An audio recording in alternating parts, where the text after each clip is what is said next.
It's just your turn. You lost your edge, she lost attraction for you. That's how it works. What'd you think she was gonna do? Tell you she cheated? Men cannot afford to get complacent in relationships. Get your fat ass off the couch, start lifting weights, and learn game. You're welcome. And now your man, Donovan Sharp. What's up, guys? It's your man, Donovan Sharp, and welcome to the 1208th edition of TSR Live. Make sure you guys can hear me. Yes, your daily dose of toxic masculinity, misogyny, and small dick energy. It is Monday, January the 26th of 2026. It's actually hard to believe. It's actually hard to believe that it's 2026. Sean WS says loud. Okay, turn down your volume, brah. Turn down your volume. That's just the... Now, normally, under normal circumstances, we would be streaming live on multiple platforms, but Restream, for whatever reason, decided to take a shit today at this time.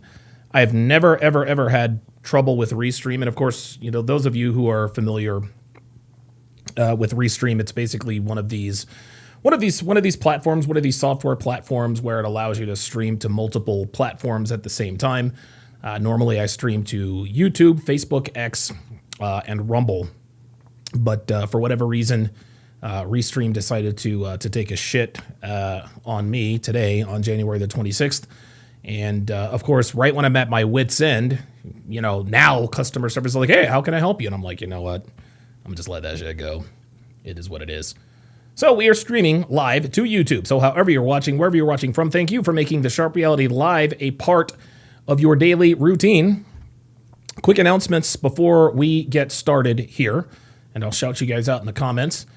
Make sure you guys like, comment, subscribe, and most importantly, share this video with anyone who pees standing up.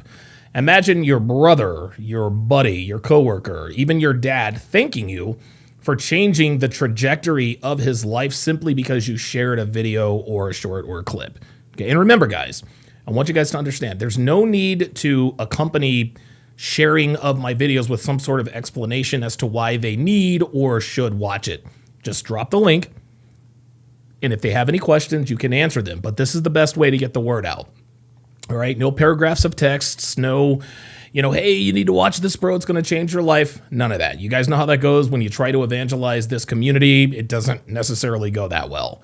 And so I would advise you just drop the link and let the chips fall where they may. Also, be sure to join my Discord. We have a lot of fun over there. We drop videos. We talk about dating, relationships. We share funny videos, memes, talk about current events, and so on and so forth.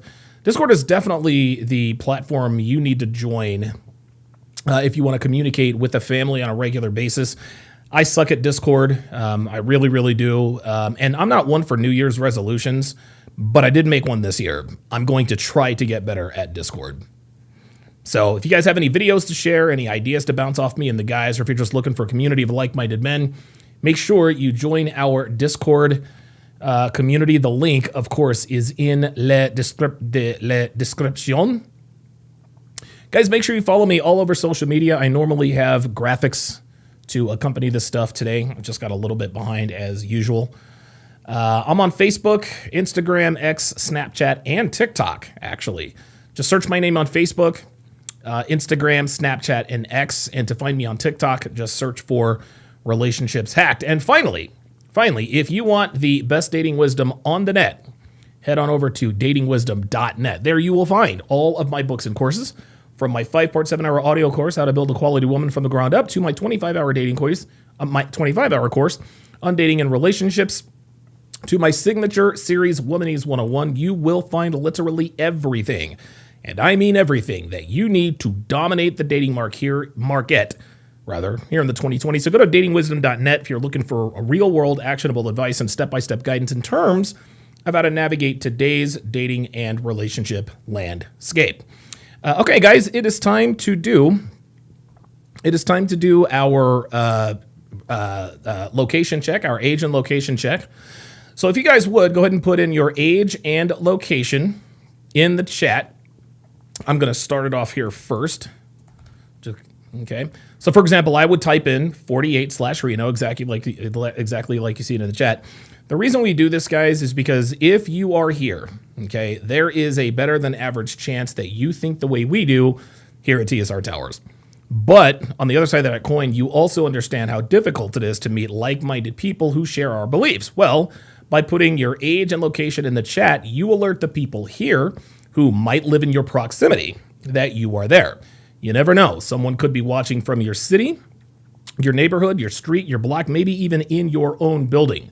So this age and location check is how we build communities of like-minded men. So put your age and location in the chat if you are interested in building relationships with people who think the way we do. I was actually going to, I'm actually a week late on today's live stream, but I had a lot of stuff come up.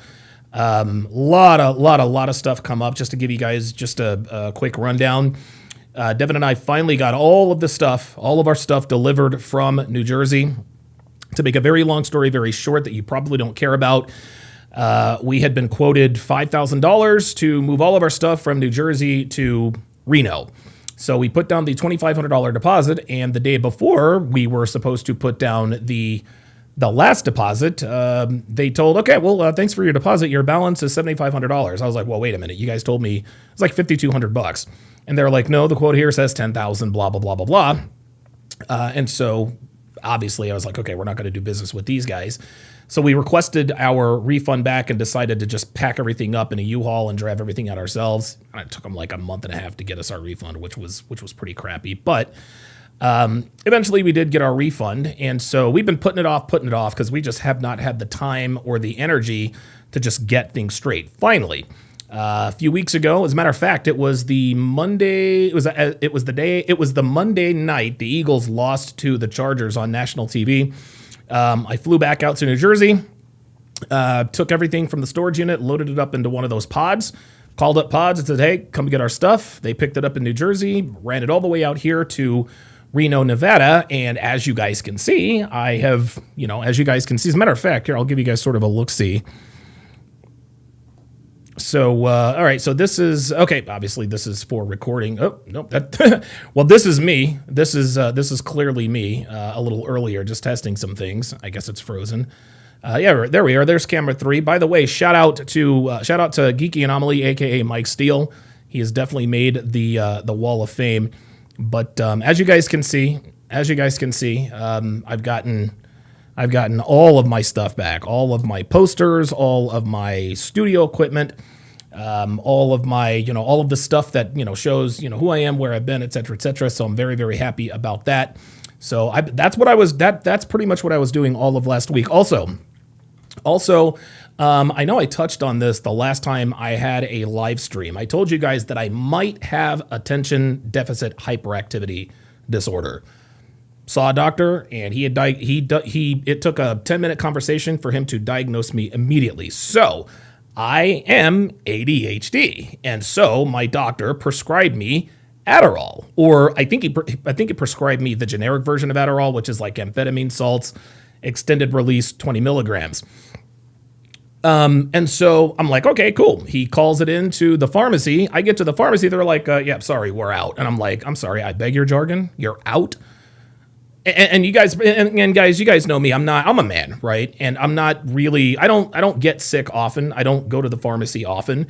I think the last time I went to the pharmacy was for the mouthwash and the pain pills for, having got my wisdom tooth pulled out. And maybe I'm just naive or whatever the case may be. But gentlemen, I have never, and I mean never ever, gone to the pharmacy and said, yes, I'm here to pick up the pharmacy for Alex Hopkins, or Edwin Hopkins, which is my legal name. And they told me, sorry, we don't have any. And so I was like, okay, what do I do there? Oh, well, we can order it and it'll be here by Tuesday. That, of course, is tomorrow. So I get on the text machine with my doctor, and I'm like, yo, like this pharmacy was out of, like, they're out of my medication. I tried every single pharmacy in the Reno area, and none of them had it. Come to find out, there is a state law that only allows pharmacies in this particular area to carry only as much as is prescribed. So, for example, They don't just stock up on a bunch of Adderall. The only Adderall they carry is the Adderall that has been prescribed. And so when you come in with a new prescription for something like Adderall, they never had it. Now, of course, they didn't explain this to me until I actually went to the pharmacy and said, hey, look, my doctor called this in, blah, blah, blah, blah, blah. When's it showing up? And the pharmacist took me aside, explained the law to me. He's like, oh, okay, so can you order it for me? He's like, yeah, it'll be here by, I think he said either Monday or Tuesday. So chances are it'll be Tuesday. Guys, I had no idea. And my doctor was like, yeah, when it comes to medications like Adderall, et cetera, yeah, pharmacies are going to be a little bit, it's going to be a little bit difficult. And so thankfully, I am not a drug addict. And so I was able to get prescribed. It's a generic version of Adderall, but hopefully I'm able to pick that up tomorrow, and hopefully it will unlock your boy. All right, let me go to the. Okay, very, very good. Oh, so before I shout you guys out, happy belated Martin Luther King Day, guys. Happy belated MLK, and I know it was a week ago. But happy MLK Day. Yes, I have been critical of Dr. Martin Luther King as of late, specifically in the wake of the Charlie Kirk assassination last September. Yes, I absolutely stand by my assertion that Charlie Kirk was a better man, a better husband, and a better person than Martin Luther King Jr. But I can also acknowledge that MLK is one of the most important reasons I'm sitting here talking to you guys right now. Yes, he cheated on his wife. Yes, he smashed prostitutes. Yes, he put his hands on women. And this came from one of his closest friends. So you guys can miss me with the government said this. No, it's one of his closest friends, Ralph Abernathy. He attested to the fact that Martin Luther King had sex with prostitutes and beat women. Okay? None of that. That does not negate the impact he had on our country, for better or worse, okay? I can acknowledge that even though Michael Jackson had some questionable accusations to be careful about his relationships with young boys, which I believe are true, he is still one of the greatest recording artists and performers in the history of the world. Okay, I can acknowledge that while R. Kelly is absolutely guilty of having relations with underage girls, I can also admit that at one point he was quite literally the king of R&B. I could list numerous other examples, but the point is that despite MLK's activities in his private and personal life, as far as I'm concerned, he had a net positive impact on my life. Okay, his philandering, as far as I'm concerned, doesn't automatically discount his role in the civil rights movement in this country in the 1960s. So, to anyone whose life has been positively impacted by MLK, I wish you a happy Martin Luther King Day, and may he rest in peace. Got a great show in store for you guys today. Later on in the show, we are going to react to the Pearl Davis World War debate. She told me she didn't think she did well, but she said the same thing about her first encounter with Hafiz, and she ended up, wiping the floor with him. So we will be the judge of that. We will also react to another loyalty test on the Jack TV channel. Apparently, a nigga with a girlfriend who is a hairdresser may not actually be a hairdresser. She may be dressing other things, shall I say. But we're going to start the show by going old school again. Okay, we're going to go old school retro red pill. We're going to break down another Amy Horton Bolde.com article. But we have some cleaning up to do here. Shout out to Panda Trucker, who has gifted 5. Oops, sorry about that. Shout out to Panda Trucker, who has gifted 5 Donovan Sharp memberships. At Pro Special, at the Castro 92, at K Swift Full, at Crunchy 9000, at Nak Su Cow, to welcome them to the TSR family. Guys, please, please, please, and again, this is a special, special request. It really, really means a lot to me. It really does mean a lot when you guys go in and you at these guys and welcome them to or back to the family, okay? It really would mean a lot to me because, again, look, man, when somebody becomes a member, that's money they don't have to spend. All right? That's money they don't have to spend. Panda Trucker just gifted 5 memberships. That's money out of his pocket. So the least that you can do for me, and out of respect for Panda Trucker, just at each one of those guys, tell them, hey, man, welcome to the family. Doesn't have to be extensive. Doesn't have to be anything crazy. Hey, man, welcome to the family. Welcome to the family. Armando Moreno is back in the house. Says, what up, Donovan? How you doing? Armando, good to see you in here again after quite a while. Armando is one of the TSR OG followers. Shout out to him. And listen, Armando and I, we don't agree on everything, but I think I speak for both of us that we have a mutual respect for one another. We agree, honestly, like most people in here, you guys agree with me on 95% of things. I'm not gonna let a 5% discrepancy, blow up any relationship or friendship that I have with anybody. Looks like Vize is coming at us from the Bay Area. Shout out to you. Phoenix Light Games out in the Coral Springs area. JD Cruz, check it in from Sacramento. Pro Special out there in Hamburg, Germany. Trini Boy 3298 coming at us from Tennessee. Jethro Raffro, check it in from Iowa. Let's see, Jeffrey Roddy coming at us from Bakersfield, California. I've been there before. Davis Green coming at us from London, UK. Good to see you guys in here.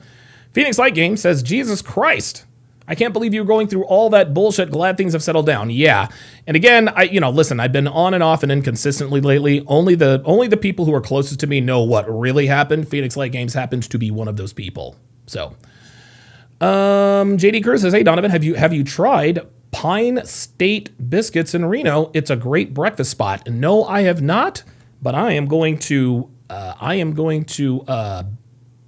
screen grab that. I'm going to send that to Dev, and we're going to try that spot out. I love breakfast, guys. Breakfast it's probably my favorite meal of the day. My favorite breakfast spot is definitely First Watch. That place is insane. It's insane. Naksu Cow says, didn't get the notification for the live, but thank you for the gift of membership. Absolutely. James Hancock is in the house. Good to see you in here, my friend. Young Hero says, will you be talking about what's going on with Sneeko and Myron?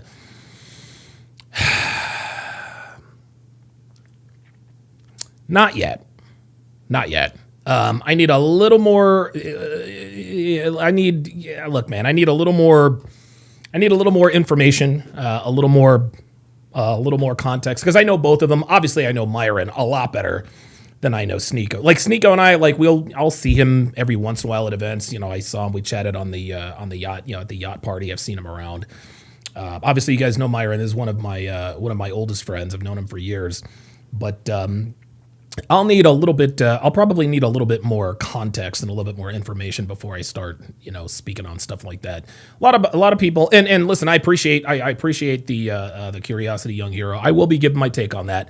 Just need to let a little bit more time go by. It's always those can be very difficult situations. So, Doctor Who Design with the €5 super chat. Appreciate that very much. Hey guys, if you send in a super chat, say something. Okay, if you guys are gonna send me money, I want to hear what you guys have to say. Hook a brother up. Davis Green says MLK's first love was a German snow bunny. Yep. Yes, it was. I forgot what her name was, but yeah, MLK was a snow bunny. He was a snow bunny slayer. He absolutely was oh, wait a minute. Is this a snow bunny situation? Yes, it is, Dr. Umar. Yes, it is. No more snow bunnies. Oh, no. Nope. Snow bunnies for life. Appreciate that very, very much. All right, looks like we've gotten all of the housekeeping out of the way. So like I said before, we are going to be doing the loyalty test reaction on Jack TV. We are also going to react to the Pearl. Obviously, you're going to be reacting to the Pearl Davis World War debate with the other chick. I don't even remember what the hell her name is. It looks like we've got some more. Memberships coming in, so please bear with moi. 71 people in here watching. Please hit the like button. The like is the most important metric that YouTube uses to decide what gets pushed up in the algorithm, allegedly. So please hit that like button. Jethro Raffro has gifted one Donovan Sharp membership. Says at Young Hero to welcome him to the TSR family. Jethro Raffro, another Donovan Sharp membership. Shout out to at LDN1929. At LDN29. to welcome him to the TSR family. Appreciate that very much. FBS says, Donovan, who's your Super Bowl pick? Seahawks or Pats? Yeah, I've got Seattle 24-17. Seattle 24-17, absolutely. 24-17 Seattle. Love Sam Darnold. Love Sam Darnold. Love the story. Love the story. So, love the story. Okay, guys, so like I said, we are going to break down another... We're going to start the show, again, by going old school retro red pill. We are going to break down an Amy Horton article. She wrote another post that shows us how insufferable she is.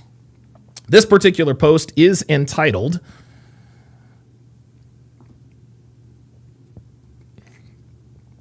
I say I want a good man, but the idea of dating a mature guy scares me.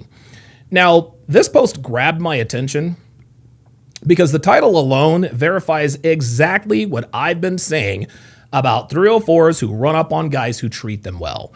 Okay? And that is, the better you treat a 304, the worse she will treat you. Now, a lot of people say, well, why is this, Donovan? This confuses me.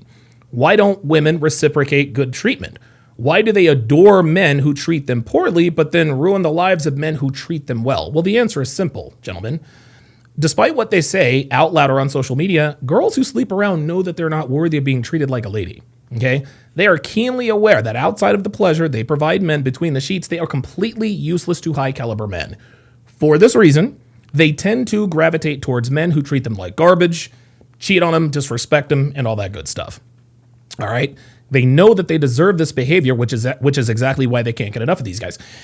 Listen, you guys know I get dozens of messages from all over the place. Guys are always asking me, why do women chase these D-bags and a-holes all the time? Why are girls so loyal to guys who treat them so badly? The long answer is that when a man treats a woman with kindness, respect, and put it this way, when a man treats a 304, when a man treats a hoe with kindness or respect or courtesy, she gets upset.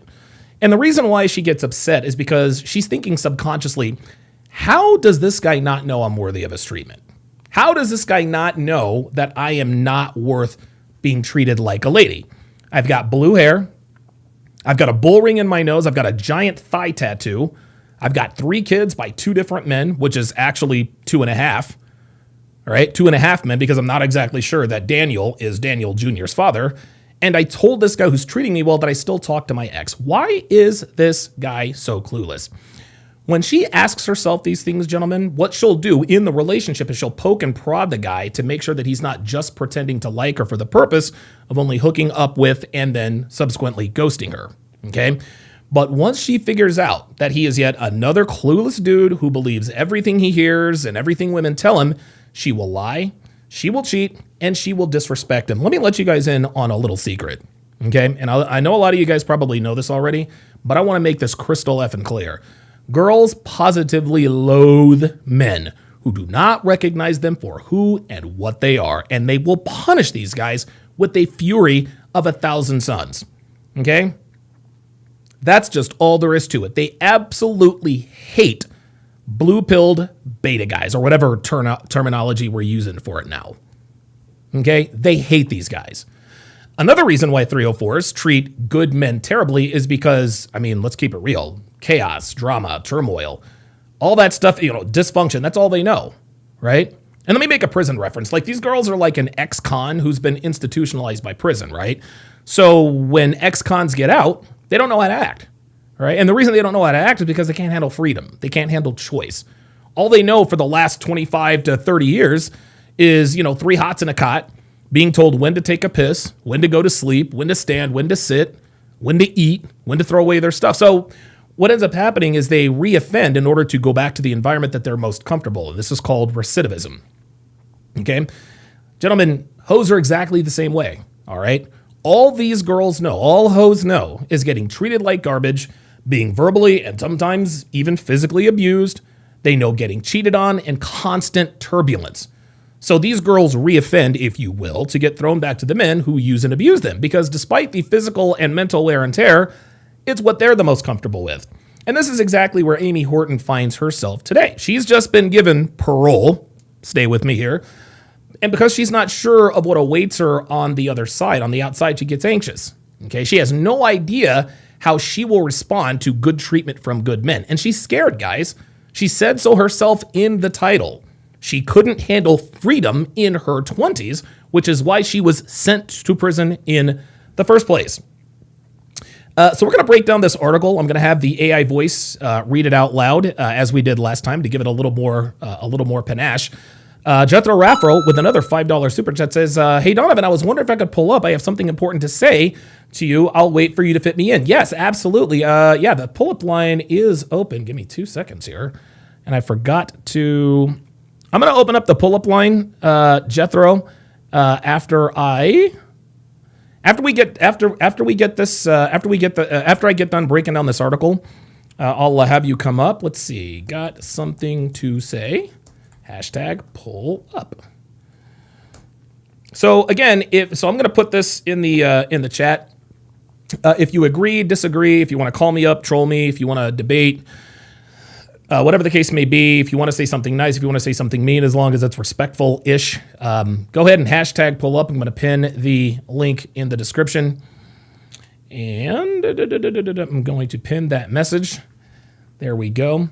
And so, yeah, after I'm done breaking down this article, Jethro, I'll go ahead and bring you up, and at that point we can talk. But let's go ahead and get to the breakdown. There we go. All right, perfect. That is absolutely perfect. Okay, and away we go. I talk a good game about how all I want out of my romantic life is a grown man with focused ambition and emotional maturity. When it comes down to it, though, I'm terrified to actually date someone like that because it brings up all my insecurities and fears. Here's why I have a hard time practicing what I preach. Okay. Pardon me. You see this, guys? Do you see what's happening here? All her insecurities and all her fears. We're already off to a raucous start. So she's got a few reasons. Let's go to reason number one here. Number one, I'm just not used to mature guys. I've dated very few men in my life and a whole lot of boys. It's also been a long time since I've dated anyone for any length of time, so I'm out of practice there. Oh boy. If a man who has his act together actually indicates that he wants me, I'll probably run away terrified. I'll probably run away terrified, she says. You guys see what's happening here, guys? Amy Horton is literally telling us that she is going to run away terrified when a man who has his act together indicates that he wants her. This is your answer, gentlemen. This is another answer for the guys who ask, why all of a sudden did she ghost on me? I'm in great shape. I'm driven. I have goals. I know how to handle women. Pardon me. And I do not tolerate shenanigans. Right? I listened to Donovan's 5-hour, 5-part course, How to Build a Quality Woman from the Ground Up, which I got at datingwisdom.net. And I've done everything that course instructed me to do. And because I followed that advice, I now have a rotation of women who all want to be with me. So if I'm this so-called high-value guy, then why did the girl that I start to like the most, why did she just up and leave? Well, Amy just answered that question for you. Right? She also gives herself away as sort of a bona fide, let's see if I can come up with another word for this, dingling devotee, by telling us that it's been a long time since she's dated anyone for any length of time and that she's out of practice. Okay, the womanese translation of this means she's been sleeping around for so long that she does not know how to conduct herself in a committed monogamous relationship. Okay, when guys wonder why a girl who says she wants commitment but can't understand why you don't want her texting her ex, going to the club, or being on social media, it's because she's been passed around so long that her brain has been rewired to think that her promiscuous behaviors are, quote, normal and healthy. So here's lesson number one, gents. Never commit to a woman who tells you she hasn't been in a relationship for a while. Okay, the reasons are obvious, as you guys probably all well know, and I discussed this at length in Womanese 101, but let me regale you with my thoughts and remind you in case you didn't know. Reason number one, if she hasn't been in a relationship in a while, she's exponentially increased her body count during that time. That's a given. The second reason is that her relationship mentality has atrophied. meaning that it will be incredibly difficult, if not impossible, to rid herself of the behaviors that kept her on the bed hopping spree for so long. Gentlemen, do not waste your time with girls like this. Use them for bedroom fun. Throw them back to the next guy when you're tired of her. You smash her, pass them to the homies. Smash her again, pass them to the homies. Let's go to paragraph number 2. Let's find out what reason number 2 is. And if it's too loud, try to turn it down a little bit. Number 2, I don't like feeling out of control. As much as I detest dating immature dudes, there's obviously something there that appeals to me subconsciously. I think that I have a need to feel like I'm in charge of romantic situations. It dates back to my childhood issues, I guess. I want to keep the upper hand.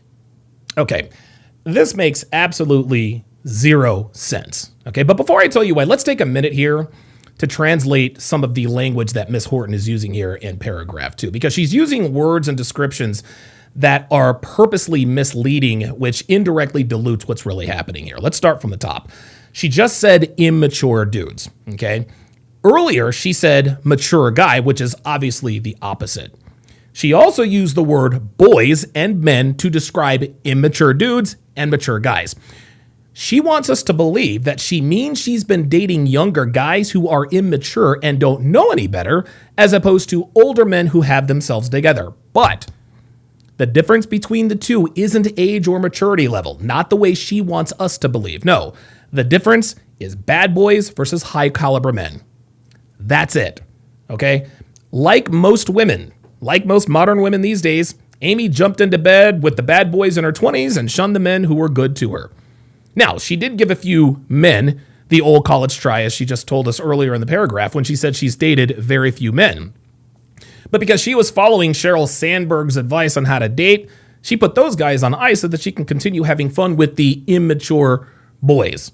So when Miss Horton says boys or immature guys or dudes, she's talking about the bad boys, the guys with tattoos, okay? The guys who treated her like garbage, the guys who passed her around. Then when she says mature men or just men, she's talking about the guy who she now realizes had their act together when she passed up on them in her party years. So getting back to number 2 here, she says that even though she detests dating bad boys, which is sleeping with bad boys, because remember, she said she hadn't dated anyone for any length of time for a while, so she admits that something draws her to these guys. But she says that it's being in control, and that's what keeps her coming back. So she's either ignorant or she's lying. Guys, understand this. Girls hate being in control, all right? They think they want to be in control because feminism tells them to be control freaks. And they want all the accolades that come with being in charge and being a leader. But women are not equipped for leadership, nor can they handle being in control. All right, Amy was never in control with the bad boys. And neither is any other woman, which is one of the main reasons why girls can't get enough of these guys. No, they certainly don't like not being in control. But they are turned on by men who are in control. I've said this for years. Girls don't want controlling men. They want a man who is in control. Okay? Your woman's not going to like a lot of things you do and say to keep her in line, but she respects them. The bad boys weren't afraid to piss Amy off. She couldn't control them with sex, and she was unable to manipulate these guys. She couldn't control these guys, and that's why she stuck around. But what she doesn't know is that she will never have the upper hand with high-value men. She has no idea that any man she feels like she can control and have the upper hand with is a man she will not be able to respect.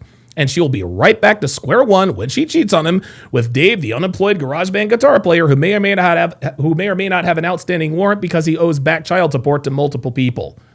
Obviously, number 3, as you guys can see, is their failed dating advice. So we are going to move to number 4. But first, let's read the super chats here.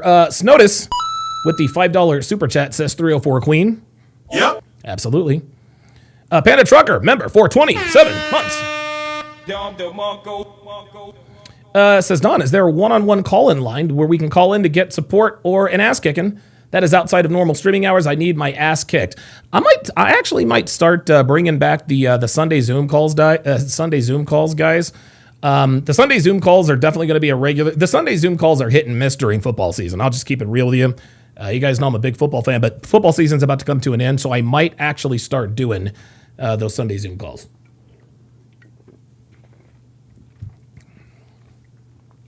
Kyle 2020 says Amy and Janelle are retarded level lost. Yep. Absolutely. Kyle 2020 says one of my good friends was trying to ask a girl he knows on a date, but she told her friend that he texts her too much. There you go. There you go. He texts her too much. He treats me too well. He pays too much attention to me. I'm giving this is why she doesn't like that guy, because he likes her too much. Right? She's texting all these other guys. She's like, okay, I'm giving my divided attention to all these other guys, but he's giving me his undivided attention. That's a turnoff. That's a turnoff. It's just like game. I say all the time, guys, game, red pill game, that's for broken women. Right? If you have to agree and amplify and overcome shit tests and this and that and the third, we already know she's probably broken. It is what it is. So because we know number 3 is a bunch of horse, you know what? Let's go to number 4. Number 4. I have an unhealthy familiarity with dating boys. It might not be a good thing, but it's what I know. I understand emotionally stunted and immature men, and something in me wants to take care of them. A friend of mine once told me that I have a savior complex, and she's not wrong. I know it's not my responsibility to fix guys, but old habits die hard. Gentlemen, this is a typical flaw in female nature, okay? Especially now, because women sleep around, modern women sleep around as a matter of habit, okay? What I'm talking about here is a woman being attracted to men they think they want to fix. So here's how it goes. They start sleeping with the bad boy. The bad boy cheats on her, calls her names, treats her like garbage, the whole nine. Now, we all know, like we have established, that the worse you treat these hoes, the better they treat you, which means that eventually she will fall in love with you, as they always do with these bad boys. So now she's invested emotionally, and she starts entertaining thoughts of a long-term relationship with the bad boy. And because today's women want beta behavior from alpha males, they try to change or fix him so that they can satisfy both sides of their dualistic mating strategy, also known as good genes, good dad, alpha fucks, beta bucks, etc., etc. But what women don't understand is that if they're successful in taming the wild stallion, she will lose that visceral attraction to him because, number one, he's not the same person he was when she met him. And number two, she realizes that she can control him. And women are not turned on by men that they can control. This is a paradox that so many women find themselves in all the time. But because women are grossly unaware that they destroy anything and everything they have sole control over, they can't help but to nag.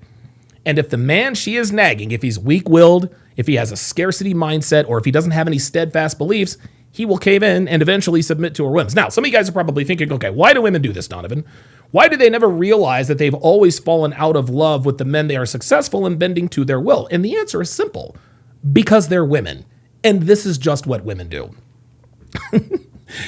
You see, guys, when a woman tells you to change your wardrobe or shave your beard or cut your hair, she's testing your manhood without even realizing she's doing it. Okay, she has no idea that her operating system, which is running in the background, her operating system is running in the background and is asking herself, does he wear retro gaming t-shirts because he likes them or because he's trying to be unique? Did he grow a beard because he simply wants to, or did he grow it out to become more attractive to girls? Let's see if this guy is who he appears to be. And that's when she starts nagging you about changing things that are seemingly inconsequential, but turn out to be the very reason she leaves you. So here's lesson number 2, gentlemen. If you allow a woman to change you, she will lose attraction for you. Okay? Let me repeat this. If you allow a woman to change you, she will lose attraction for you. Guys, I'm here to tell you, speaking from personal experience myself, if you let her change anything about you, you have failed that shit test. You must never, ever forget that. All right, let's move to number 5. Number 5. I'm not usually attracted to grown men. I know this sounds ridiculous, but I've always been into guys who are my own age or younger.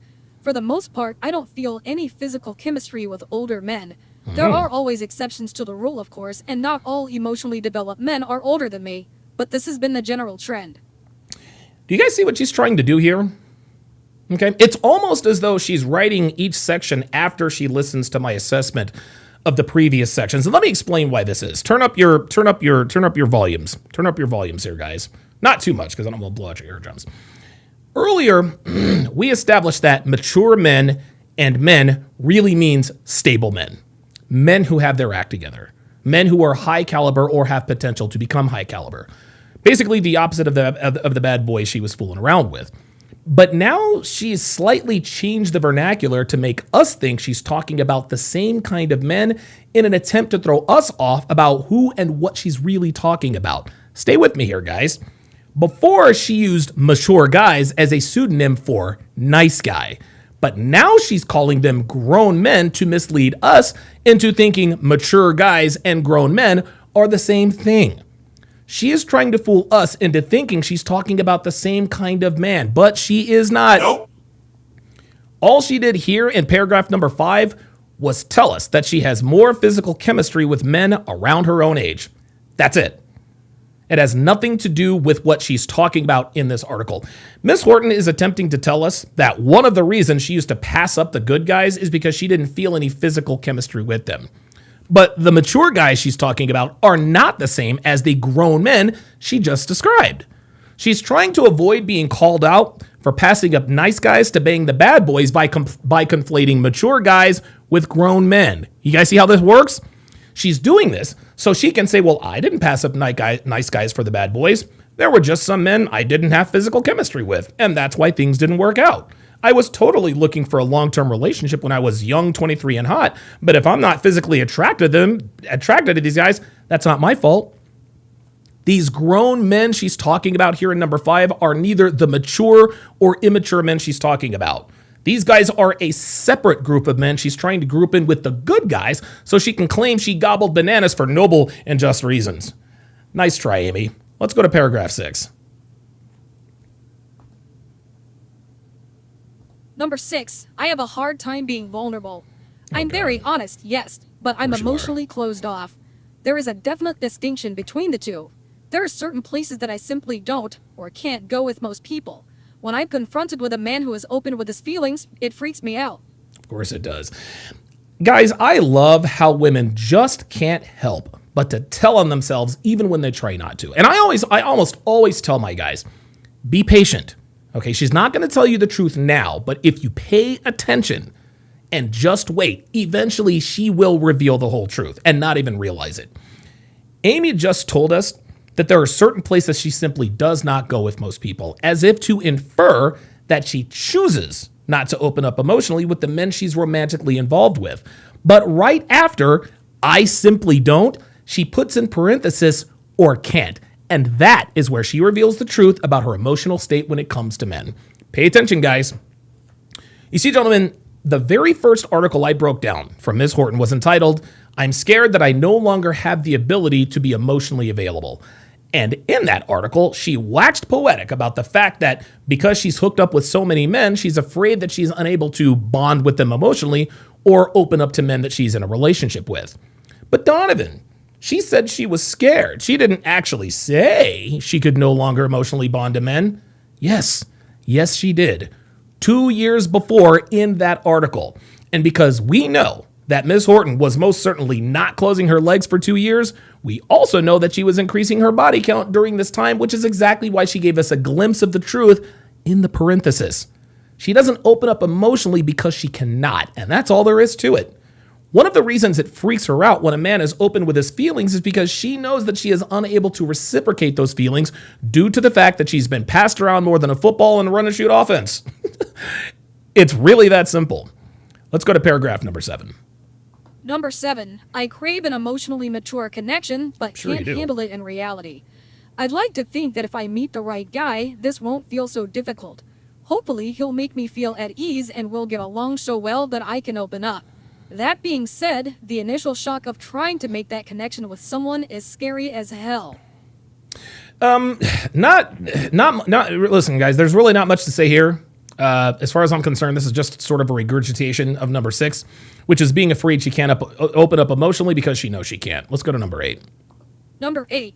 I feel weird around traditionally successful guys. It's not necessary that a man be financially or materially successful. That's not the same as being a mature adult. On the other hand, most of the men I've met who are emotionally developed also have the rest of their act together, and it makes me feel like maybe I don't. First off, for her to say that a man for her to say that it's not necessary for a man to be financially successful, that's disingenuous. Stop the cap. Okay? Of course it matters. It matters to every woman, and that's okay. Ladies, wanting financial stability isn't a crime any more than a man wanting physical attractiveness in a woman. But there are two main reasons why she's posturing like this, okay? Number one, she doesn't want to come off as a gold digger. And number two, most importantly, she knows her value isn't high enough to require anything of a man, much less financial or material success. She doesn't want to look like the fat. Here's the thing. She doesn't want to look like the fat guy who says, well, if she's not a 9 or a 10, I'm not interested. So she takes the politically correct route by saying, well, a man's financial status is immaterial. Secondly, she tries to tell us that just because a man is financially successful doesn't mean he's a mature adult. And she's mostly wrong here. Any man who exercises financial shrewdness and discipline has to be a mature adult on some level, okay? This is exactly why she says most men who are emotionally developed also have the rest of their act together, okay? The only exceptions really are professional athletes or men who are young and wealthy. That's it. Let's move to the next one. Oh, wait a minute.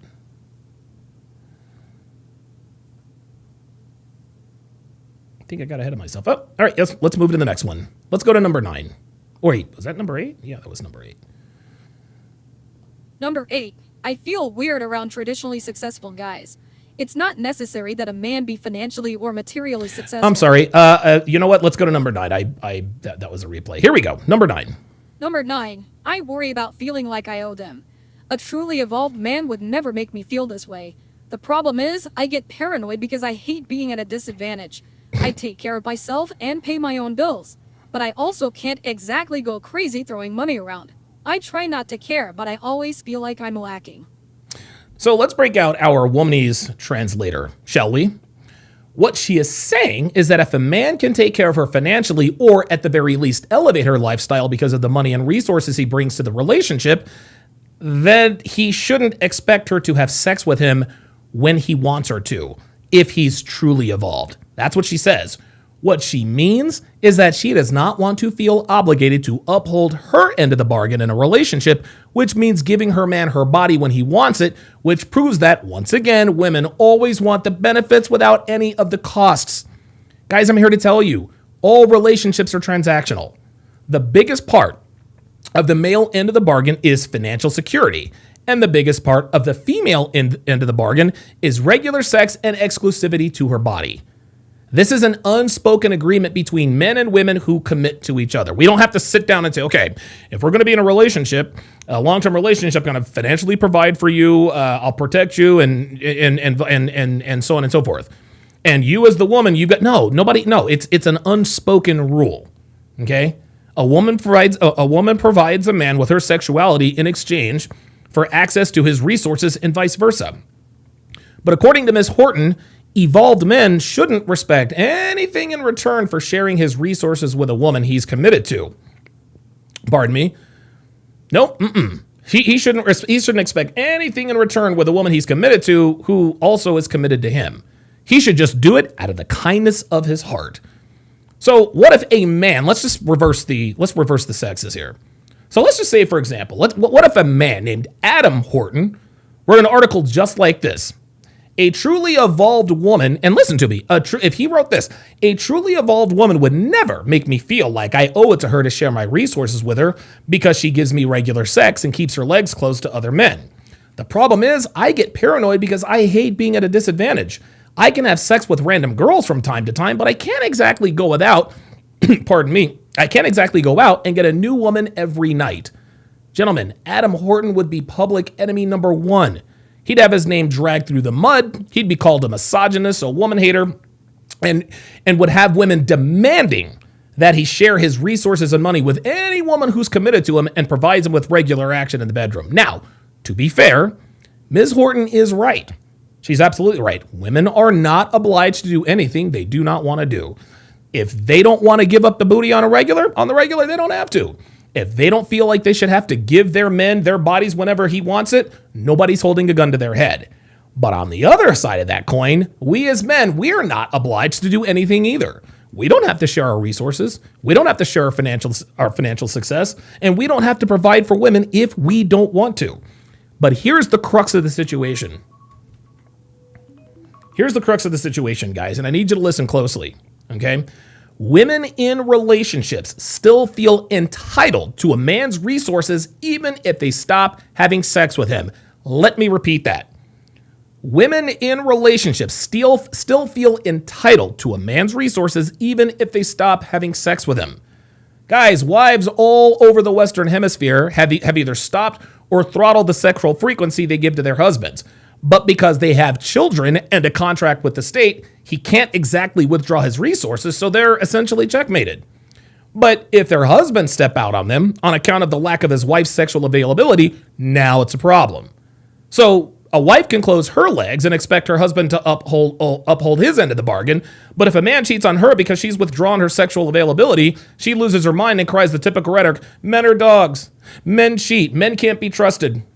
Here's something else. Stay with me here. Here's something else. If a girl's boyfriend were to go broke or lose his job and her lifestyle gets downgraded because of his financial decrease, she leaves, right? But if a man decides to leave because his woman isn't giving him sex anymore or she gains a bunch of weight, he's vilified as a philanderer and an adulterer. The fact of the matter is, guys, is that women characterize their end of the bargain as a debt that they owe to make sexual availability sound like it's forced or obligatory in order to give themselves permission to abandon their end of the bargain without consequences. Let me repeat that. Women characterize their end of the bargain as a debt that they owe to make sexual availability sound like it is forced or obligatory in order to give themselves permission to abandon their end of the bargain without consequences.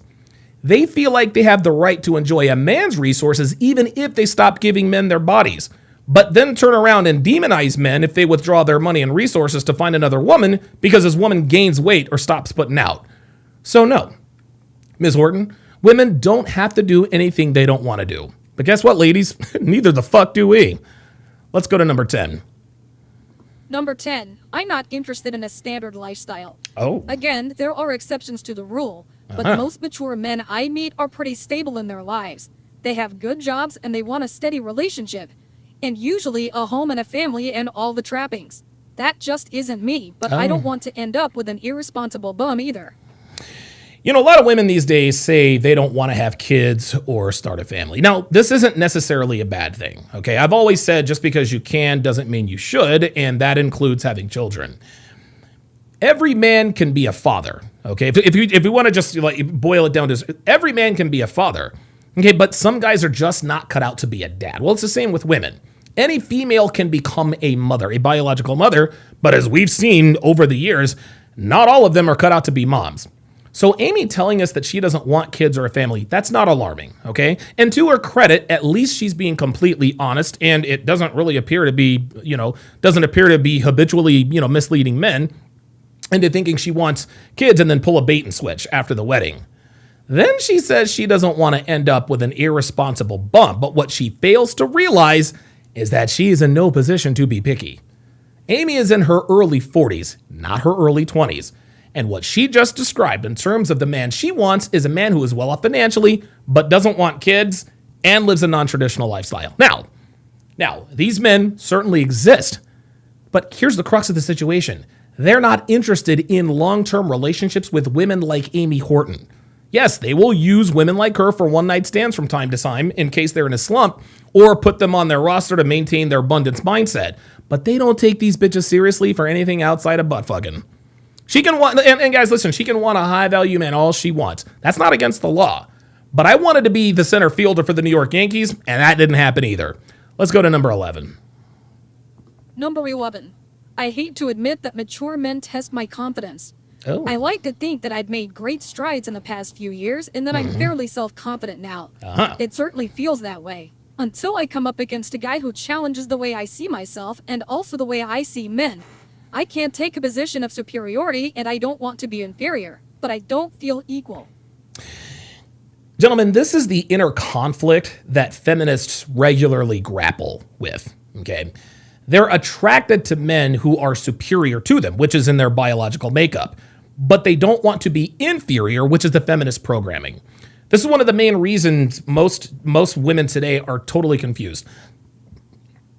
The feminist in any given woman wants the appearance of equality with a man who is superior to her. But when they get with a man who is superior, they naturally feel inferior, which both arouses and baffles her. Okay? What Ms. Horton is asking for, and we've said this many times before, is a high caliber man who exhibits low caliber man traits. Okay? She wants a high value man who checks off all the boxes on paper, but wants him to dial back his power level to make her feel equal. And unfortunately for her, it don't work that way. I'm here to tell you, ladies, if you're watching, a man in demand is never going to purposely make himself appear weaker or inferior just to appease his woman's insecurity about her value being lower than his. The reason women like Amy want to feel equal is because they want to maintain that abundance mindset. They like the feeling that comes with knowing she can upgrade anytime she chooses. And as we have seen over the years, the abundance mindset causes women to regress. Right? Let's keep it real. Listen, knowing they can get dick anytime they want to removes any and all incentive to maintain or increase their value as women.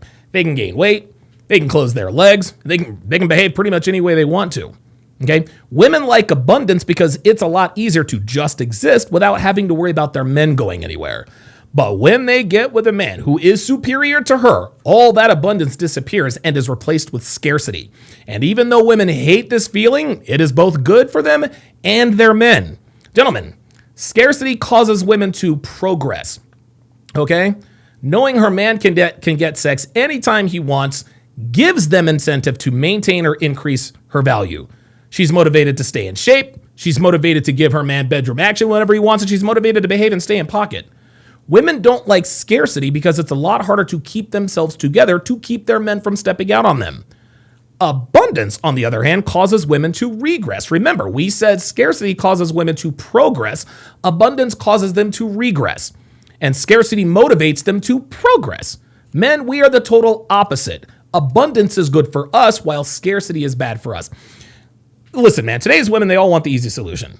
Okay, they rarely do what's difficult, but they want the rewards that come along with doing what's hard. Okay, they want the hot body without having to hit the gym and watch their diet. They want the man who's superior to them, but they don't want to feel inferior. Women always want it both ways, which seamlessly segues into number 12. Let's kick it. Number 12. I love the idea of a deep partnership, but not the work that's involved. I'm not that different from the rest of my generation in some ways. I'm used to the ease of being single. And while ideally I'd like a deep and loving adult relationship, I also know that it takes time and energy that I'm not sure I'm willing to give up. And there you have it, guys. There you have it. Amy just told us exactly what we already know about modern women. They want the benefits of being in a committed relationship without having to give up the freedom that comes with being single. They want the payoff, but they don't want to pay the price. At some point, women do figure this out. But by the time they're willing to pay the price, it's too late. Okay? They don't have enough dating market equity to cash out. So they end up with the men they rejected in their 20s, and to me, it serves them right. Let's move to number 13. Number 13. I'm honestly terrified when someone actually chooses me. I'm always falling for men who are unavailable in some way or another. I hate that I'm like this, and I know that I operate this way because it feels safer than engaging in risky vulnerability with someone who truly wants to be with me. I'm sorry, Amy. Since when is sleeping with bad boys not risky behavior? Since when is having unprotected sex and emotionally investing in men who are bad for them, since when is that safe? Amy's not terrified when someone actually chooses her. She's not afraid of risking vulnerability because she's done that her entire adult life with the wrong men. No, what she's really afraid of is the men she chooses not choosing her.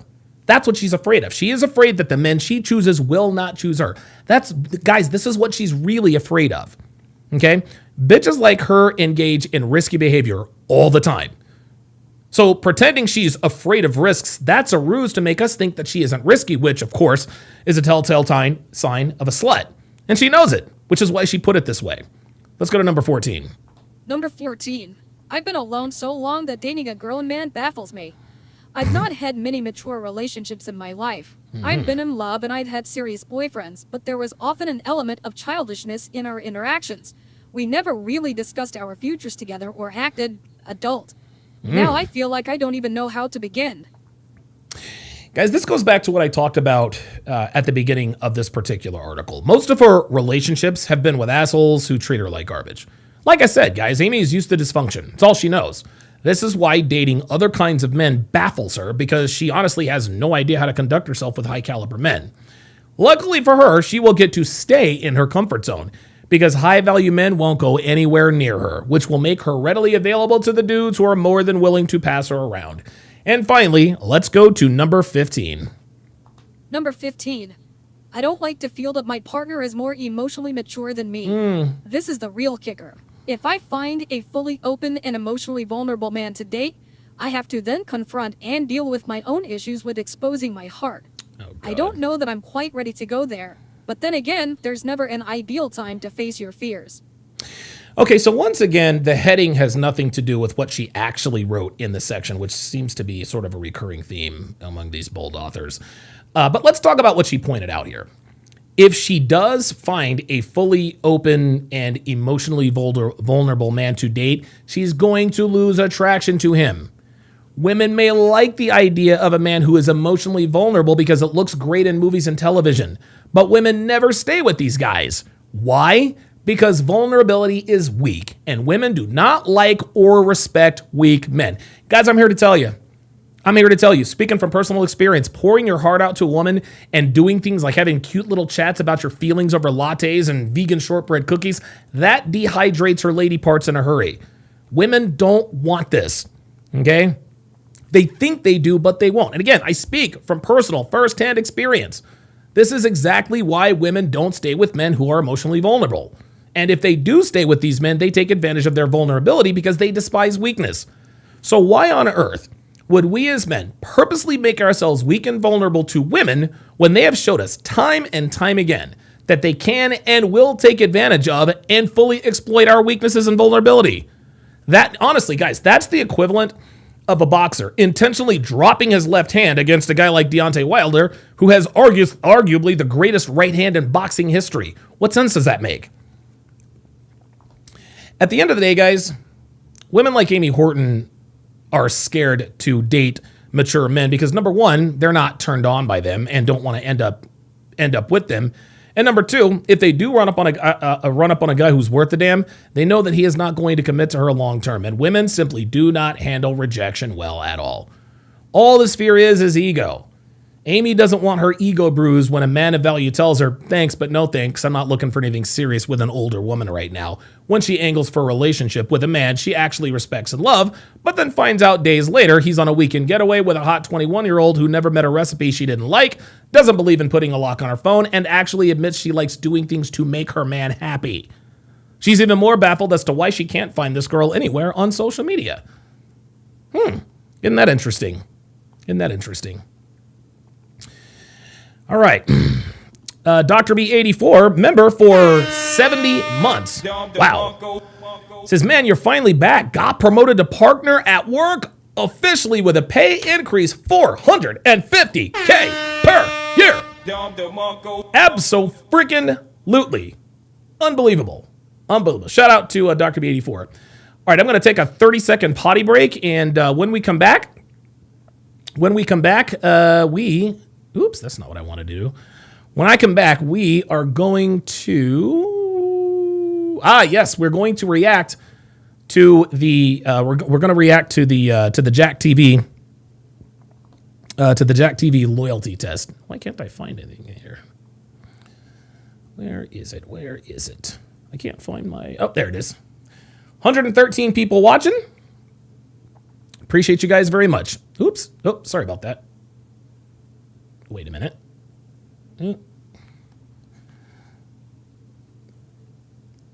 Okay, so you're in a sexless relationship with a woman you still love very much.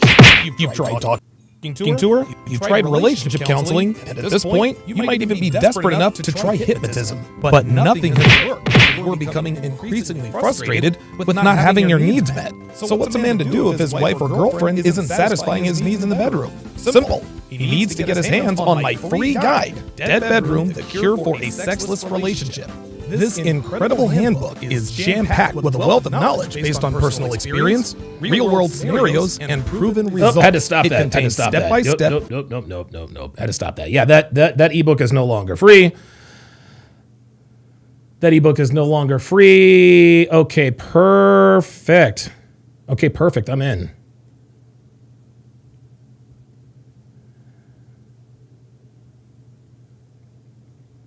All right, quick update.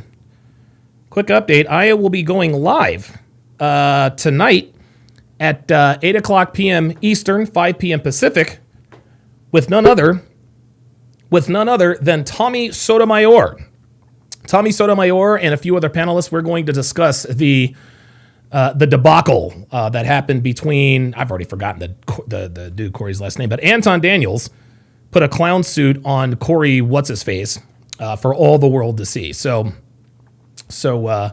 I'll be joined on I will be joined by Tommy Sotomayor, or I will be joining Tommy Sotomayor, and I think we're gonna have like 3 or 4, maybe 5 other people on there. Yes, I will be simulcasting. I will be streaming that to my channel as well. So I'm very much looking forward to that.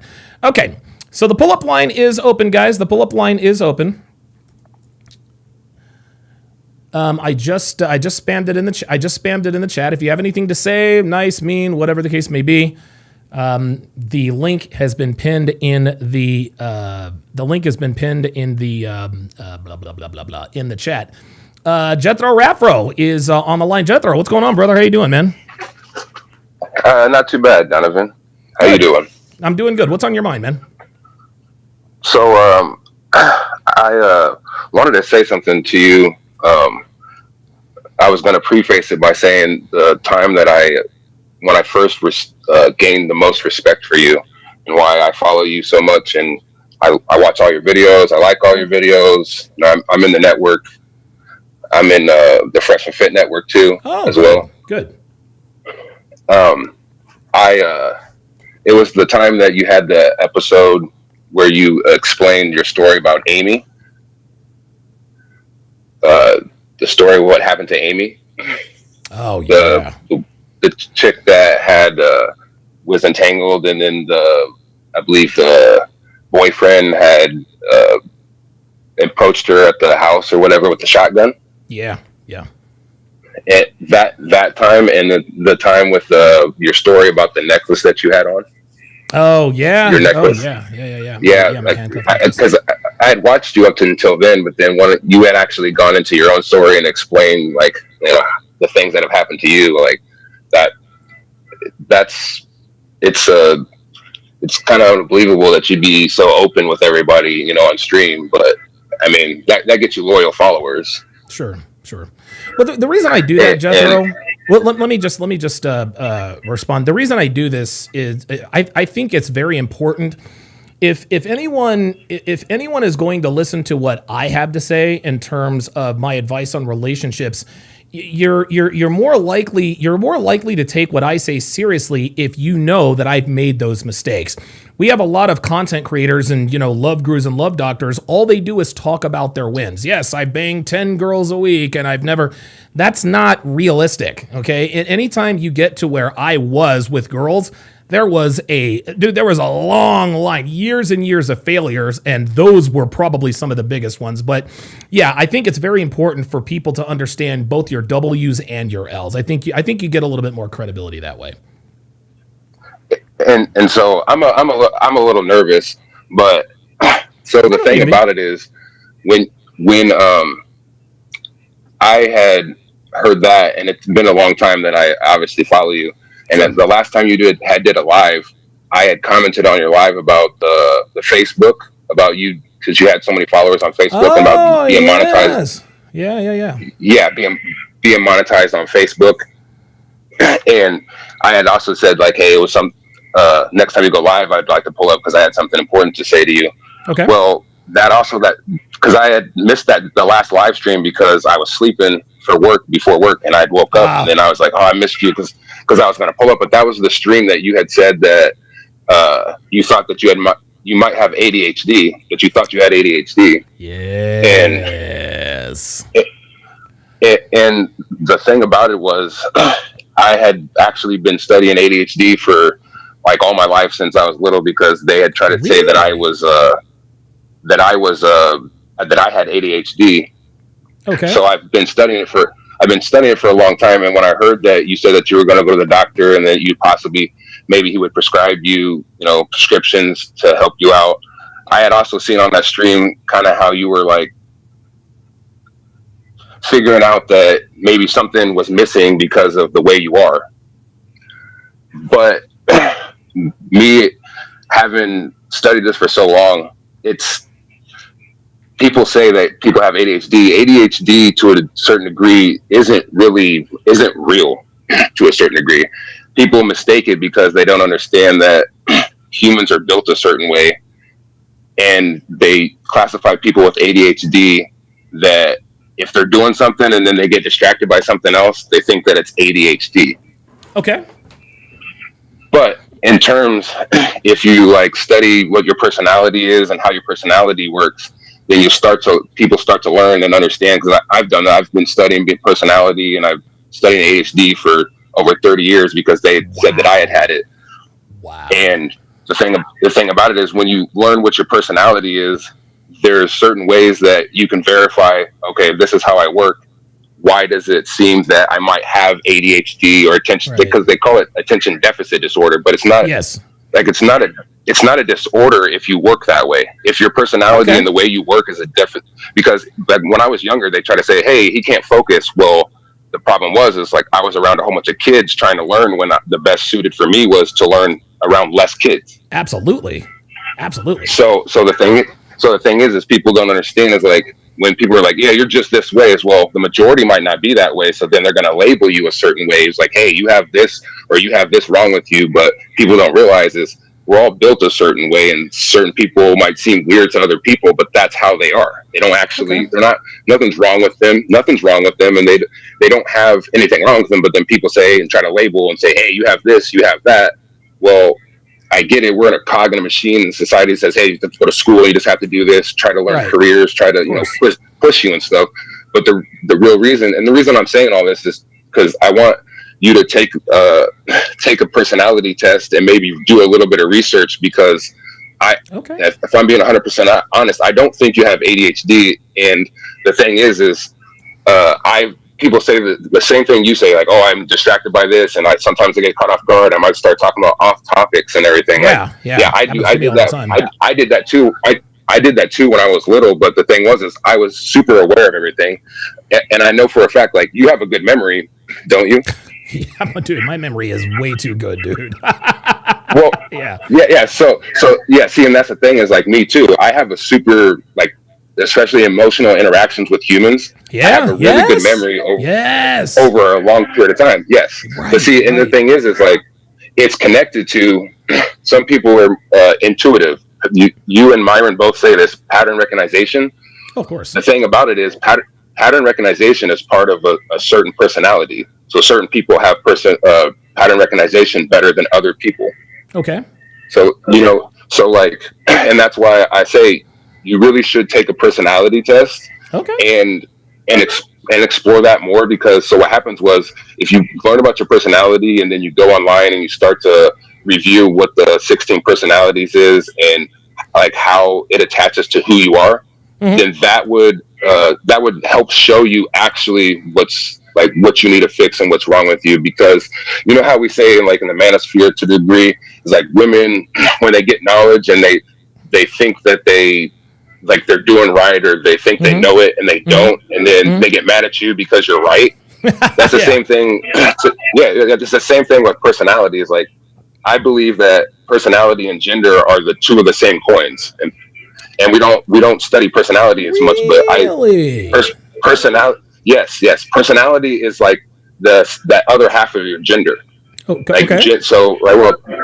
gender and personality are the same thing. So personality and your gender, it's on a scale. Okay. So you see how we have like femininity and masculinity. Absolutely, yes. People think that men are supposed to just be 100% masculine, women are supposed to be 100% feminine. That's not actually how it works, because this is why, is because our personality and our gender are linked together. They're a balance, and you have to understand your personality just like you have to understand your gender. Okay. So if you don't, that's why, like, if a woman understands like what she is as a woman and her personality, she would be a more balanced person. Same for a man. When a man learns about, like, I'm a man, that's true, masculinity, but the thing is like there's a volumes to what your masculinity or your femininity is supposed to be because of your personality. And there's a missing link that people do not understand. It's like your personality determines your femininity or masculinity to degrees. That makes sense between your genders. So let me ask you this. Go ahead. I'm sorry. Go ahead. No, go ahead. Well, I was going to ask you. So I guess people thought you had ADHD. How do you deal with it? Because right now I'm just not. Well, let me ask you this, because I've got the free personality test up here. So your advice to me is to take the personality test and see where that lands. If you don't mind me asking, how did the personality test help you and convince you? Okay, maybe I'm not ADHD like the world says I am. Well, it's kind of I can explain it. It's just because this was me. I was already super aware when I was young. So this is the thing. This is how I understood it. Because when I was young, people would like took me to a therapist because my mom and my dad had split up. So I had gone to a therapist. Sure. And my dad had thought that I was mad at him because my dad got abusive towards the end, and my mom and my dad split up. So my dad put me in therapy because he thought I was mad at him for what I had done to my mom. Oh, wow. But I wasn't, because when I was young, I was super aware, because of my personality the way I am. I was super aware of what was going on in the adult world and everything. But I was so aware that my dad had thought that I was angry at him. But then I kept telling him and my therapist, like, no, I'm not. I'm mad at you because of this, and I know what I'm talking about. But they kept on just looking at me like I'm a young kid. I don't know what I'm talking about. Something's wrong with my feelings. But I was aware, and I wasn't balled up about it. I wasn't mad. I wasn't angry. So then they had prescribed me like, hey, well, he has attention deficit disorder. Like, he's trying to say certain things and we don't understand him. So we're going to categorize him as this. Hey, let's try to put him on ADHD medicine. Yeah, right. But for me, but for me, I had realized, I was so aware. I was like, yeah, even as a kid, I was like, no, like there's nothing wrong with me because I know what you guys are saying. I know what you're trying to do. Wow. So for me, that's how I defeated it. That's how I defeated when people came at me with ADHD. Okay. But all right. When it comes to the thing about the personality and how it helps is because for me, I was so aware once I found out what my personality was, it just clarified that we're all built a certain way. So when I started studying that more, then I was like, oh, this is why I'm this way. This is what happened years ago, because it goes back into memory too. And that's why I say you have a good memory. Yes. So it's very important that what I asked you about your memory, because I have a good memory too. So when you actually go take the test, and then you start watching videos and you start understanding what personality is, and then you understand your personality, and then in your mind, your memory, it's not about what you're not getting indoctrinated. You can do it for yourself. You can go back in your own memory and be like, oh yeah, my personality. Yeah, this says is why I did or said XYZ. Yes, and this is, you know why? Because so that's what I was reverting back to when it says your gender and your personality are two sides of the same coin. That's how interlinked it is. That's how interlinked it is. But then for you, and that's why it was important that it's a miracle that you came on today, because you had said that in the last video, and then it'd been this time that you went to the doctor and he said that, and then he prescribed you, but you still didn't get the medicine yet. Right. And that's part of why I called in today. Is just, all I'm asking is that you do take the test, and then you can read upon how you feel about if that's accurate upon how the test made you feel or whatever. So that way, if it's unnecessary for you to, take prescriptions or do that because you learned it on your own. I'm not trying to say, hey, don't. I'm just saying I give you a little bit of this advice, and I'm saying now, and then you can go back and decide on your own. But I really I've been in with the ADHD, like I said early when I was 30 years ago. I understand when people keep saying like, you're built this way, you're this, like, slow down, don't do this, don't do that. Right. So that way, when you had said that, and then I heard you earlier say, hey, I'm just close. They stalled. You didn't even get the medicine in time. and then I get to call you and say, hey, at least before you go in on the medicine part and do this and that, at least take my advice, study a little bit, and I believe you'll come to the conclusion on your own if you can understand it through that means. And one other thing is MLD. So because I'm in with everybody. I chat. I subscribe to everybody. I chat with him at MLD, and he prescribes it too. Understanding your personality and going through the Myers-Briggs, because it's not just useful. When you find your personality, that's what you are. Okay. Like, and then when you figure out what you are, then you can help fix yourself. Like, oh, because I got damaged back in the day because of this, then you can when you learn it, there's steps that people in the space of personality teach you how to go back into your damage and refix yourself, and then you feel a better understanding of yourself, and you feel more complete, and you won't feel like, oh, what's wrong with me? You'll know what's wrong with you. So I've got this. So right now I'm on mypersonalitytest.org. Here, I'll actually just blow this up so everyone can see it. I'm on mypersonalitytest.org. And it says Myers-Briggs. Is that what it is? Yeah. So the best place to take it is the 16 personalities. It's the same one, Myers-Briggs, but the 16personalities.com is it's a well balanced test. Yeah, the 16 personalities one. .com. It's interesting. You ever heard of the book called Sybil? Sybil. No. It's interesting. It's about this woman who has 16 different personalities. And I find that to be an incredible coincidence that there are 16 different personalities, because she embodied all of the personalities. It says it says it's so incredible to finally be understood. How about that? Oh, dude, I'm going to do this, man. I'm going to do this because I'm sure you've gone through this. And again, there's nothing special about me, but I've always wondered why I am the way that I am, why I'm so all over the place at times. Why am I sometimes quick to, and I'm sure that there are other environmental factors, the way I was raised, et cetera, but I've never taken a personality test because I thought they were all just kind of, thought it was all just kind of voodoo. But now that you are telling me that this is something that you've studied and that MLD endorses this, I'm as soon as I get done tonight, I'm definitely going to do this because I'll be very, very interested to know like where I fall on that.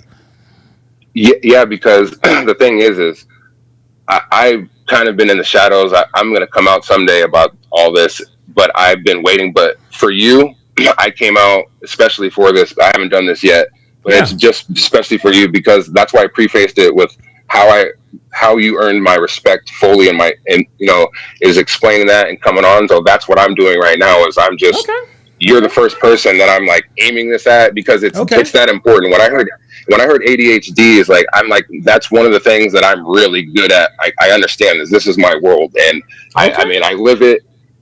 And it's so important that one day I will share my stuff to the world, but it's so important that people understand. And this is why I'm giving this to you is that personality is you. So like when people wonder, like, what am I? Like you are built that way. So then you learn about yourself because we're always going to constantly grow. You're always going to have to learn how to be a man. Like it never stops just because you the red pill or manosphere or anybody says, hey, this or that, even if they're right, you still grow. You're growing until you die. So it's never going to end. It's always a journey. And when you understand like who you are and then you walk the journey, that's where you can actually fully be yourself. Wow. And that's what I want to give to you of the understanding, because once you figure out what your personality is, and once you dive into it a little bit more, you'll understand what I'm saying, and then it'll help you out tremendously, and it'll help you, with your content further, and maybe spread a little bit of the word about personality. Let me ask you this. I'm sorry. Go ahead. No, go ahead. I was going to say. So there was one thing. Go ahead. No, go ahead. Sorry. Go ahead. No, go ahead. I want to hear the one more thing. Okay, so and this is for the future, but I just want to put it in your head. I watch almost every single video you ever had, almost. And there was a topic about Sigma males. Yes. So when people and you have a thing, there is no such thing as Sigmas and this and that. It's all form of malarkey. Right. There is truth, and there is a certain there's a truth about why Sigmas and why people come up with the why is there sigmas? Okay. And I'll further, maybe further someday I'll talk in detail, but so this is the bare minimum of what I'll say about sigmas. Okay. A sigma is a person who is an introvert that works on themselves consistently. It doesn't get lazy or doesn't turn into a person that doesn't work towards their goal. That's an introvert. Okay. And usually a sigma is a person who can be a leader, who can be a loner, or who can follow.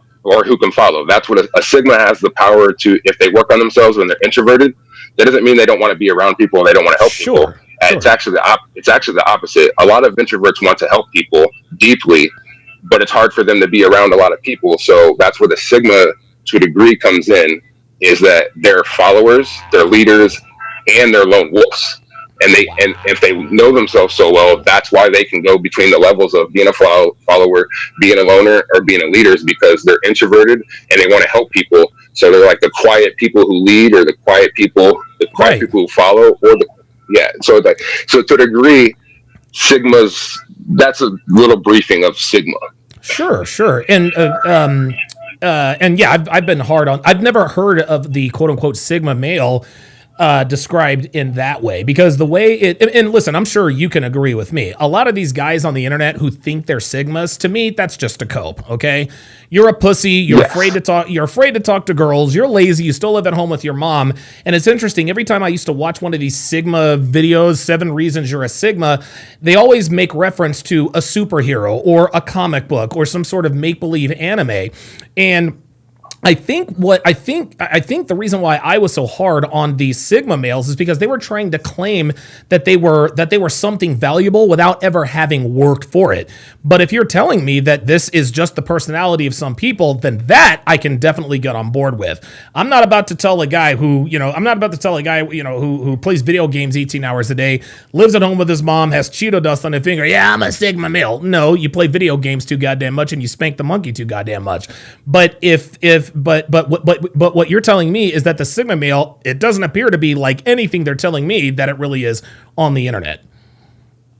So the thing about the internet is there is definitely truth into, even if some of the things seem like it, there is truth to it. It's just, here's the thing about it is we're humans, and even if we label something, we still have to put more understanding on it. Like context, even though we call the moon, we still have to understand it more. We know what it is, but we still have to put context to it. That's the same thing about sigma male or alpha or beta.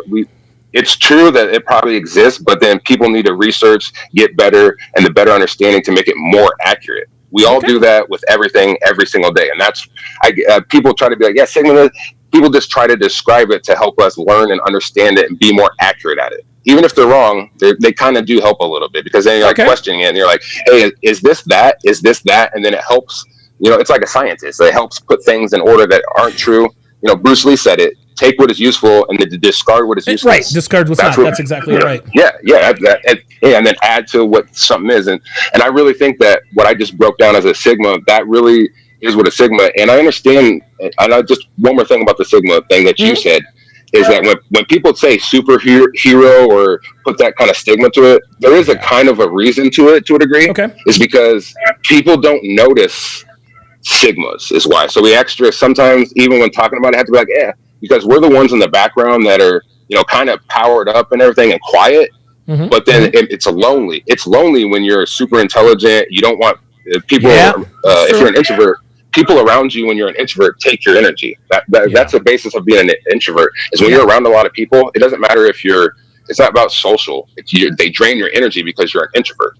Right, and you only have so much emotional bandwidth as a person. Exactly. Yes, and see, and that's why I'm saying, like, it ties into everything ties in thing. Alpha, beta, like, for instance, just real quick, beta is when a person, usually to a degree, is an introvert, or they could be an extrovert, but they don't work on themselves. That's why they're beta and they get walked over in life, is because I think there are a lot of beta males out there who want to they want the moniker of sigma because they want to. It's almost like they want to feel, well, I might not be an alpha, but I'm a sigma male. No, those guys aren't sigmas. Those guys are losers. Yes, and you're talking, and a lot of people that say, "Oh, this isn't true." You can sense it, whether you understand it or not. Whatever personality is, I can tell by listening to you. You can sense it. That's why you're like, yeah, you can sense that. That's true. Like, so the thing is like, betas are followers, Yes. like that, their personality. So whatever personality they are, if they don't work on themselves, then they become followers. And with the problem with nowadays is that followers are trying to be leaders. It's that's the biggest problem we have in the world. Yeah. Biggest problem we have in the world. Followers are trying to be leaders, and then it messes everybody up. And then the greedy people are like, yeah, we'll take advantage of that, and then we'll just take those followers and spit them in Minnesota or spit them over here, like. Let me ask you. Let me listen, man. Let me ask you one last question. And I know you're not a doctor and you're not giving me advice, but you've watched a lot of my videos. Are you, in your opinion, do you think I have ADHD, or what's your take? Just because you're not around me 24/7, but I've got like 3,000 videos out there, so you can probably, maybe not the full picture, you can probably get some handle on what my personality may or may not be like. What's your opinion on that? So it's funny you asked me. I always wondered if I wanted this to guess or have you say it, like find out what you were. But I'm gonna guess that. So I have a question before I answer this. This is a question I was gonna ask you. You asked me that. I need to ask you this. Okay. Do you think you're an introvert? Do you think you're an introvert or an extrovert? I'm definitely an extrovert. Okay. Okay. Oh, you said that. So do you think? Let me add a little variance. Okay. Do you think you could be an introvert that's more extroverted? An introvert that's more extroverted. No, I don't. Well, I'll put it to you this way. Anytime, and I mean everywhere, whether I'm shopping or traveling, I always talk to people. It could be like I could be in the grocery line, dude. I remember years ago I was at the post office. It was freezing cold, and there's a bunch of people in there freezing. And I remember thinking, "Oh my God, it's so cold outside. I can't even feel my emotions." And everybody I was just trying to sort of lighten the lighten the mood, lighten the load a little bit. I don't feel compelled to speak everywhere I am, but for whatever reason, I feel this natural desire to communicate with, because I'm very, and I guess that's probably a feminine part of my personality, is that, we always say men are interested in things, women are interested in people. I'm interested in things, but I'm also fascinated with people. I like to and it's weird because when you observe people, you try to figure out, who they are, what they do, why they say or do what they say. So I guess the short answer to your question is I don't think so, but I might be an introvert that's extroverted. Okay. So I am gonna say this. You might be an INFJ. You might be an INFJ. What is that? Or it's a introverted intuition, which means introverted intuition is the first function. Extroverted feeling is the second function. Okay. Introverted thinking is the third function, and the last function is extroverted sensing. Let me because I said that just brought me up. I'm sorry. Do you ever have keys? Do you ever misplace your keys and you're you just had it a moment before, and I placed it over here, or some kind of object? Yeah. Or some kind of object, and then you're like, I just tried to put that in my memory, or I was gonna. Yes. So you have that to a degree. Yes.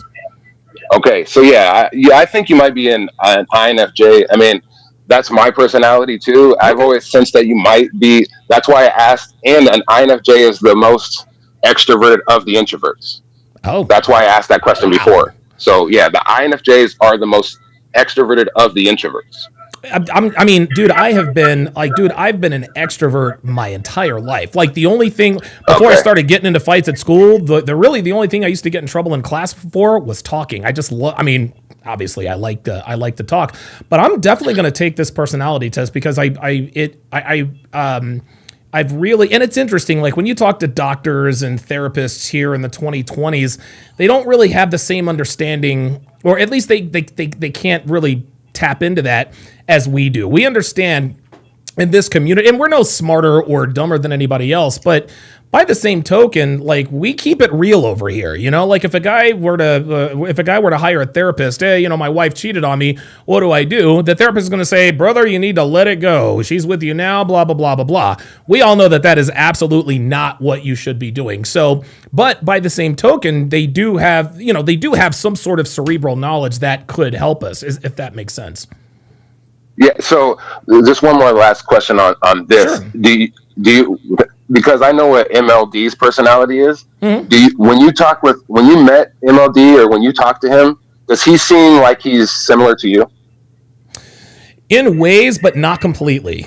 And Okay, I think cool. I think I'm definitely I think let's say MLD and I were in a crowded room, whatever the case may be.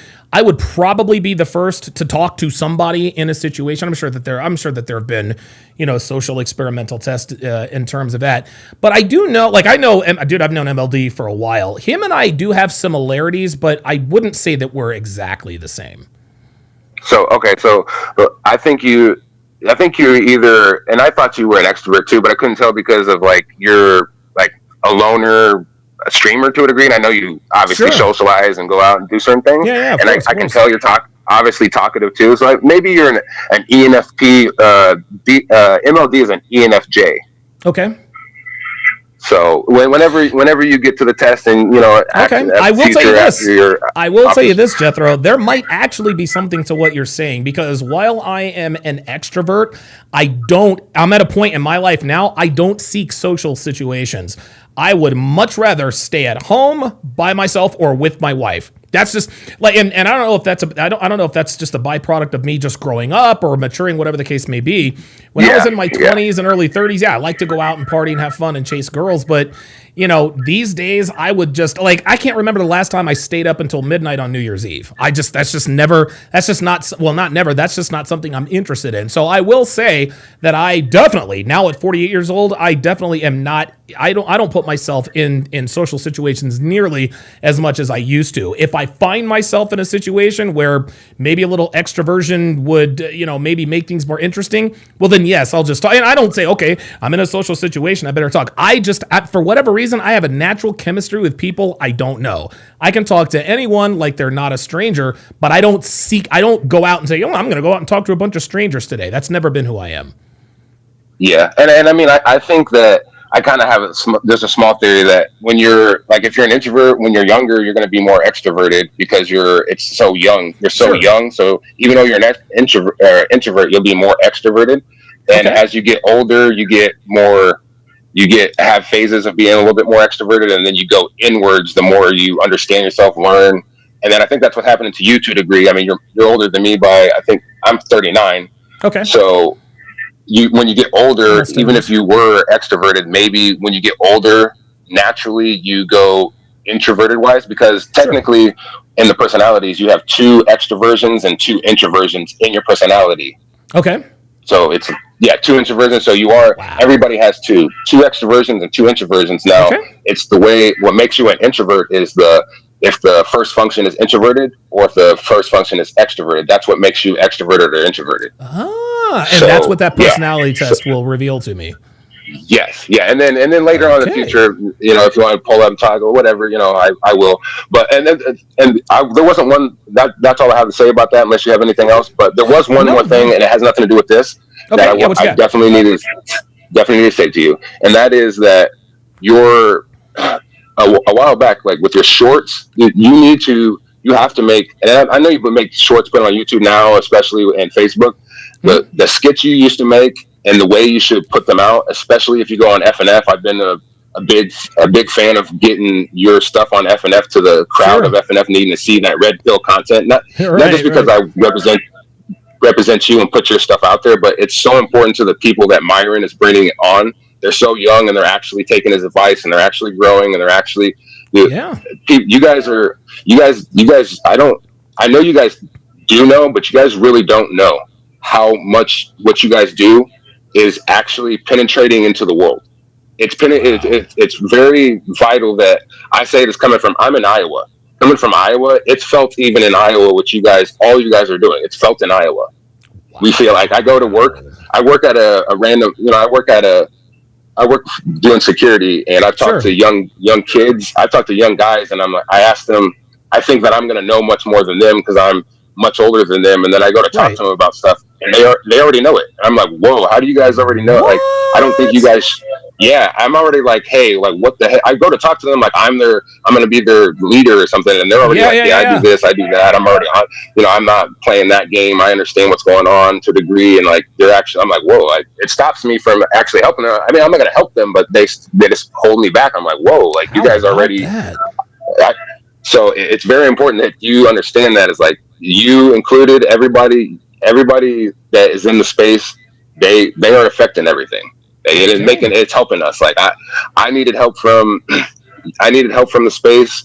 I had broken up my family, and then just after I broke up my family, because I had to, I came across Myron, and then Myron was the one that got me to all you guys. MLD, I want Brandon Carter, everyone in the space, even Sneeko, Andrew Tate, everybody. You know, I follow everybody. I see what everybody's doing, and you guys, no matter what's going on, you guys are affecting the world. Wow. You guys, I seen a guy in your chat earlier. He's from Germany.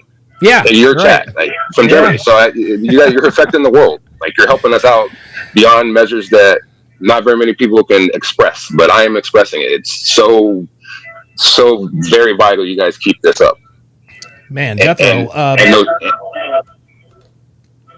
and just on this last note, just make sure that you start, you know, maybe putting shorts, maybe connect with Myron and like. Say, hey, every once in a while, play this short, make a short for him or whatever, because people are really starting to. He's getting a new. This is what I'm saying about this. He's getting a new crowd.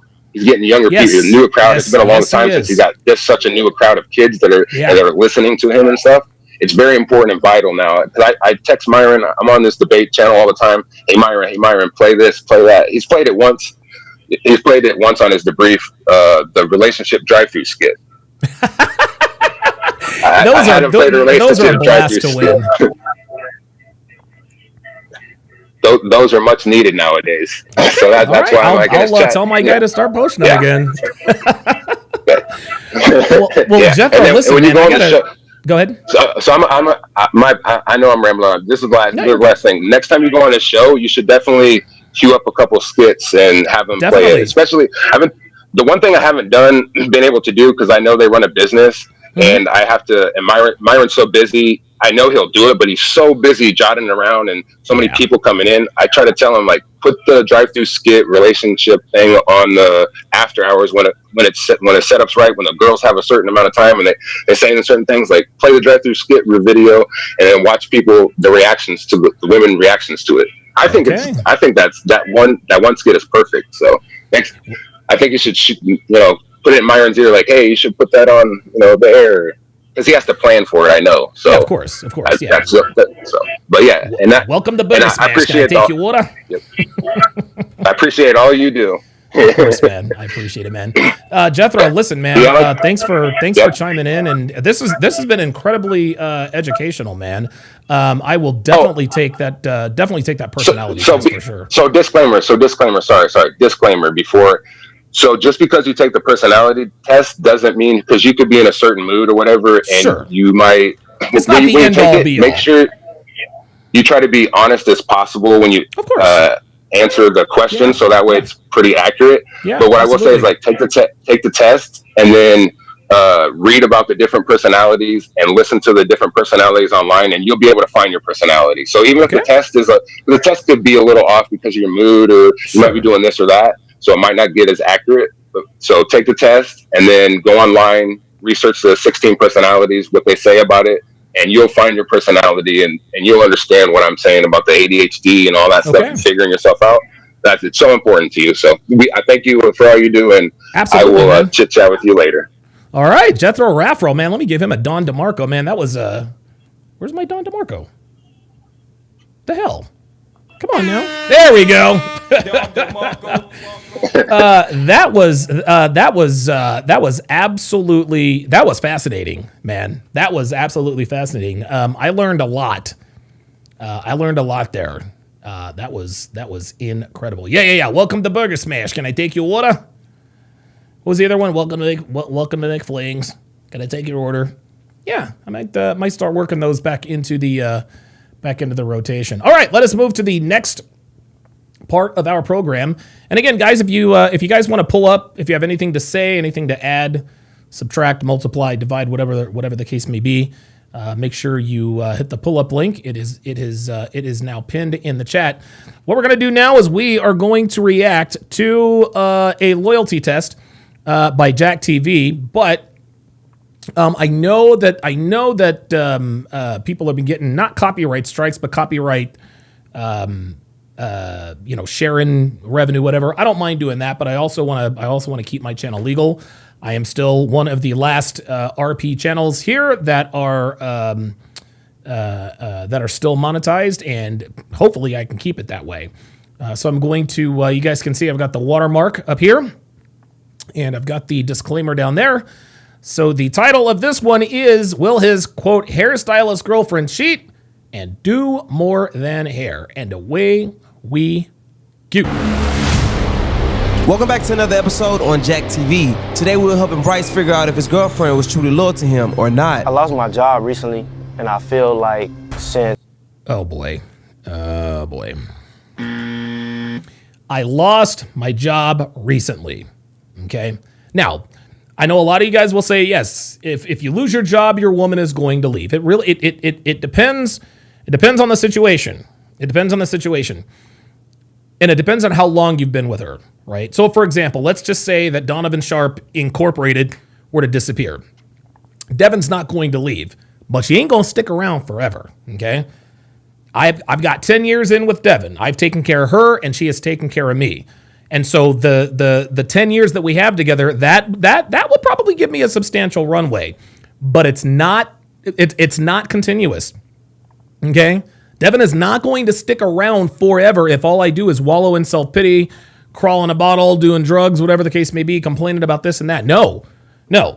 Devin knows that I got to where I'm at because of my, well, now non-existent personality, because of my personality, my hard work, with my hard work, et cetera.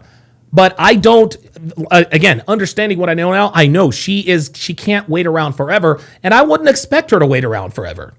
Okay? To put this on the other side, that would be like me being with, let's just say that Devin were to gain 15, 20 pounds, right? And you guys know what she looks like. She's got her body is smoking. She'll be 50 in August. She's got a better body than most girls less than half of her age. But let's just say, for example, that she were to put on a few pounds. I'm not going to be like, all right, get out. Da. By the same, like I'm going to be like, okay, you're starting to, and I'm direct. I'm not like, well, honey, maybe you should know. I'm going to be like, yo, we just got our gym equipment downstairs. You need to get your ass in the gym and start lifting weights. And I will give her time to get her body back. But if 3 months, 6 months, a year goes by, and I don't see any progress or any desire to get her ass in there and get in the gym, the heat's going to be turned up a little hotter. Well, it's the same thing on the other side with you being employed and your girl staying with you. Depending, if you've been with a girl for a month and you lose your job, you can't expect her to stick around. Okay, you only have a month in. But if you've been with a girl for a year and a half, maybe 2 years, and maybe you've fallen on hard times, she'll give you time to get yourself together, but she's not going to give you forever. Just understand that that's never going to be the case. I'm not able to provide the same way I was able to provide on my last job. See? That she might step out on me. You just think your girlfriend with you for bread. Basically. Bryce actually believes his girl might consider leaving him because of his financial situation. So if there's even a chance he's right, pretending that this is our decoy's luxurious house will tell us everything we need to know about her. Yeah, I'm gonna go out on a limb here and say, yeah, it's going to make a difference. He gonna be the one putting your girlfriend to the test today. Of course, don't be, too touchy. You know what I'm saying? Like, there it is. Don't be too touchy. So he wants his girl to be taken. He wants his girl to be tested, but not really. Guys, when guys on these loyalty tests say, hey, look, don't be too touchy, don't try to do this, that, the other, this means he knows she's going to fail. He knows she's going to fail, and he's afraid she's going to fail. Okay? But sometimes guys are like, hey, do whatever you have to do. Not that they're not afraid she's going to fail, but they really want to know if she's loyal. This guy saying, hey, handle it with kid gloves, don't try and do nothing. He's looking for an excuse to keep her, okay? It's something that you understand inherently about guys like this. All right, I want to put my girl to a loyalty test, but don't get too handsy. Don't try to kiss her. Don't try to smash her. Well, bro, like, do you want us to test her or don't you? Okay? Guys like this don't really want to know the truth. They just want it on camera that she, quote, passed the loyalty test. Because I'll tell you this, a lot of times these girls sort of figure out halfway, okay, this is a loyalty test. And then they even ask at the end, this was a loyalty test, wasn't it? Yeah, it was. That doesn't solve anything. This guy appears to not really want to know if his girl is loyal or not. He wants to know if she appears to be loyal. This is the same difference as people who want to be right and those who want to get it right. This guy doesn't want to get it right. He wants to be right. He's looking for any excuse that he can to stay with his girlfriend who is probably definitely cheating on him. I don't know if she going, bro. That's gonna be crazy, but I guess just no touching. Yeah, just do enough so I can see, and then that's when. Yeah, you know what I'm saying. But I mean, I definitely want you to find out.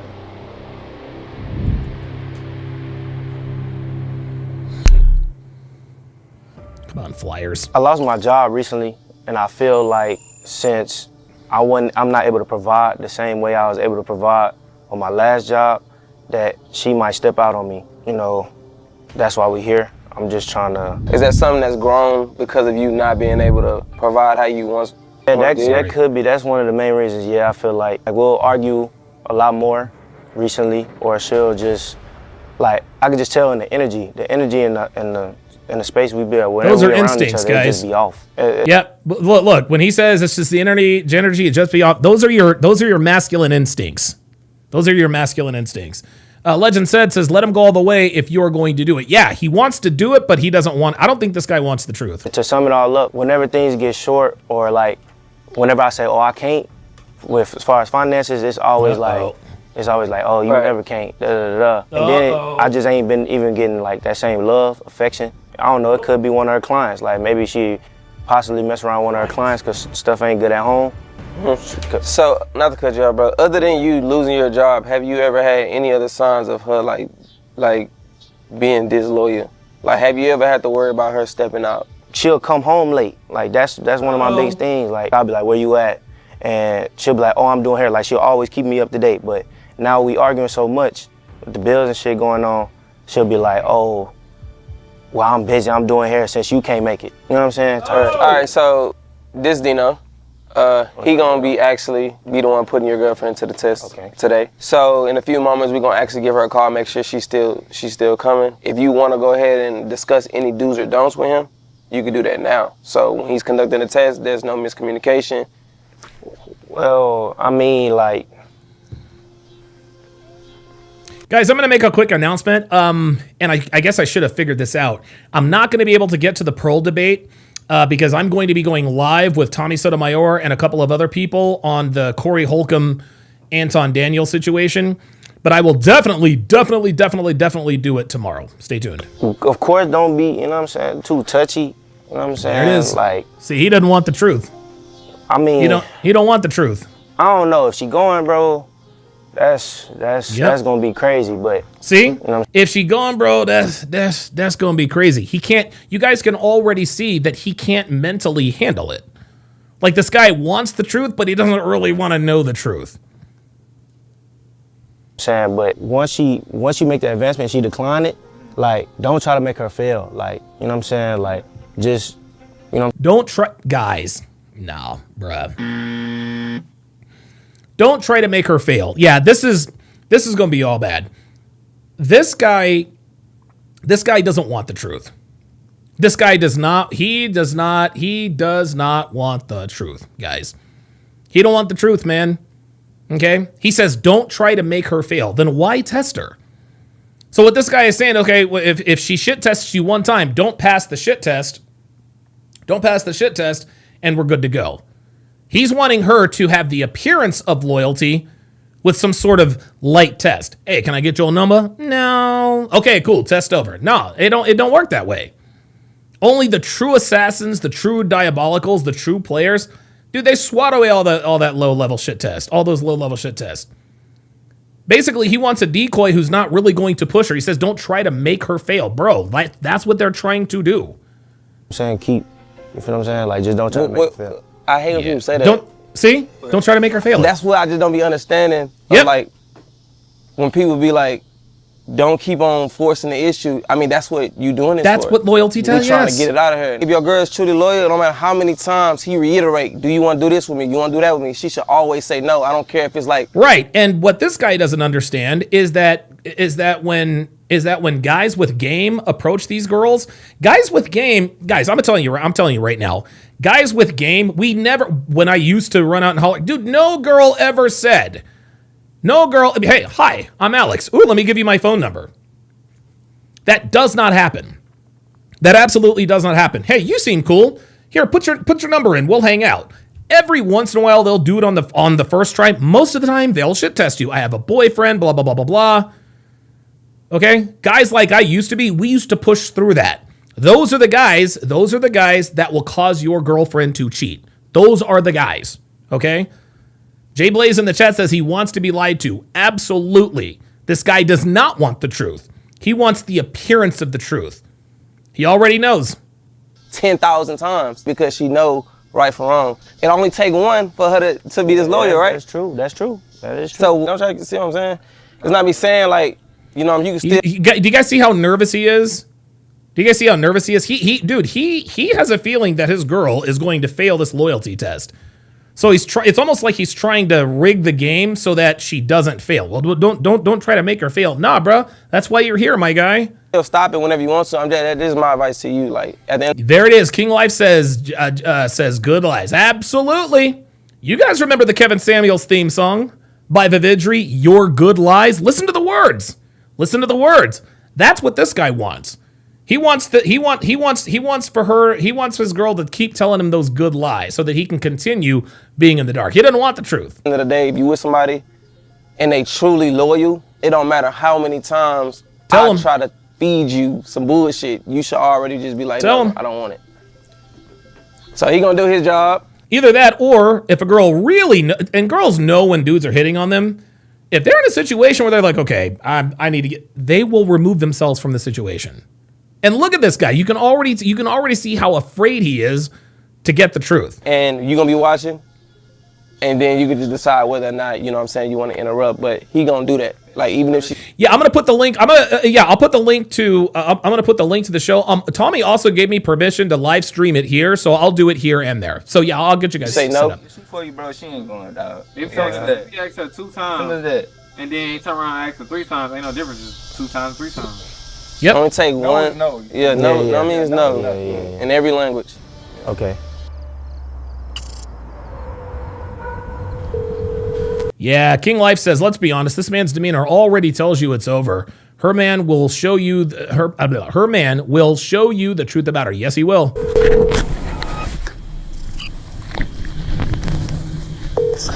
Hello. Hello, Nay? Yeah. Hey, you got an ETA about how far you is, how long it's gonna be before you get here? Like 13 minutes. Oh, like 13 minutes. All right, that's cool. 13 minutes. Oh, she on that exist. She got a pin down. All right. You didn't even get anything like for you to you got everything? All right. Yeah. All right, cool. All right, well, see you when you get here. Okay. All right. So how you feeling, bro?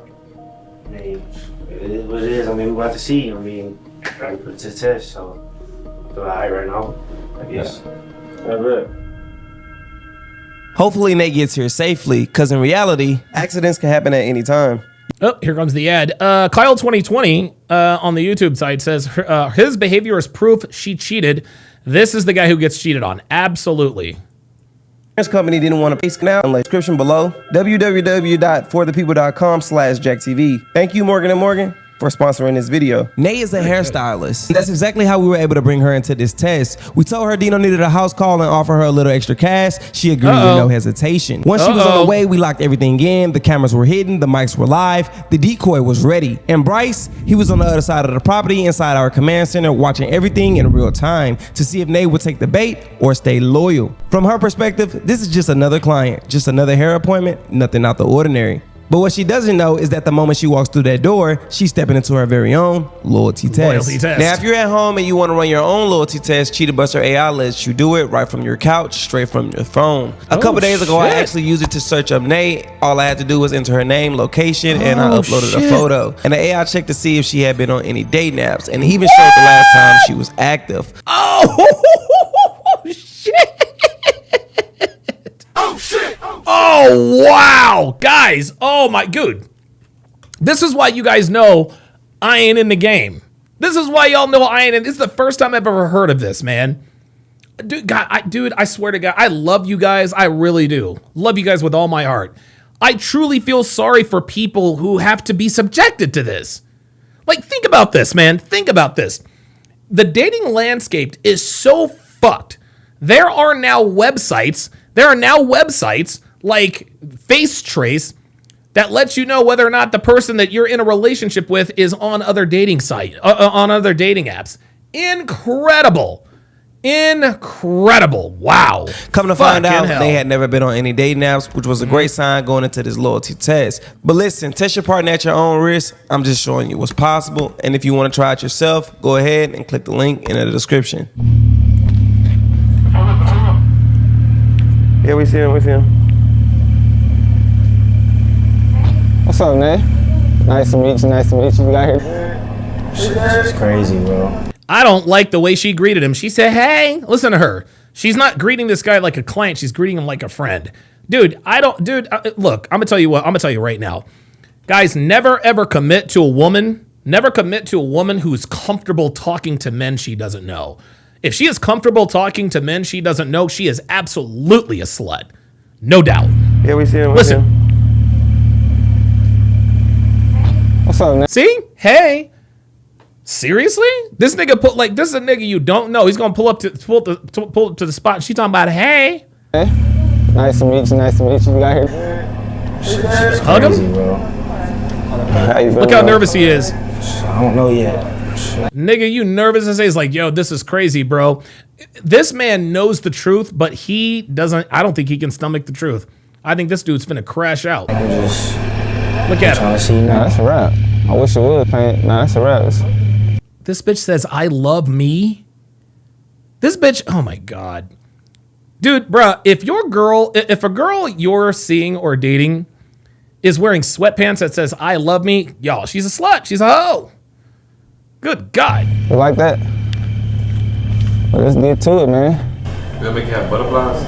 Yep. Yeah, man, I don't know, you know what I'm saying, what's gonna happen for real. So we about to see. Alright, cool. Right this way. Let me see what we're gonna do with that. I ain't washed or nothing yet either, so yeah. I got you. Okay, cool. You need anything on whatever you need me to get, just let me know. Yeah, just a towel. Yeah. And maybe an extension cord. What you got? Blow dryer. I think I got one over here. Okay. What do you want me to send it back though? You can set it right here. You can tell this bitch is a ratchet just by the way she talks. Yeah, Dre Raven says, I have to say, you automatically have to suspect a girl comfortable with making house calls to new male clients late at night, though. Dude, real talk. Like 10 years. 10? Yeah. Since I graduated high school. So she's 28. Yeah, I mean, Dude, it's something you do just for like what? Like finance, like money wise, or you love doing hair? I actually love doing hair. Oh, okay. How do you feel about her actually doing like house calls? Yeah, it's not. Yeah. Nope. No, that's how we feel about it. The worst thing in the world, she gotta get her money, but, you know, shit. I mean, it initially didn't make me feel no way, but when she, you know, like I said earlier with the staying out late, that's been affecting me a little bit. So I'm just trying to see what be going on. Yeah. I want to do something. I'll look at the pages. You got some good stuff on there. Thank you. Yeah, I can definitely tell you got a little experience on you. Sure. What kind of style you want? Guys, you can all listen again. Going back to the I love me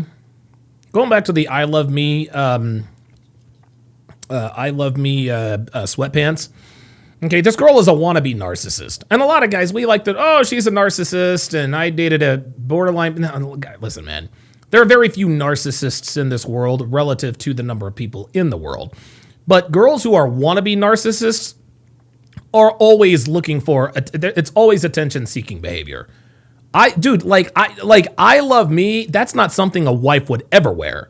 If you wear sweatpants that say "I love me," you are a perpetual side chick. I don't care who you are. Yeah. Let me show you.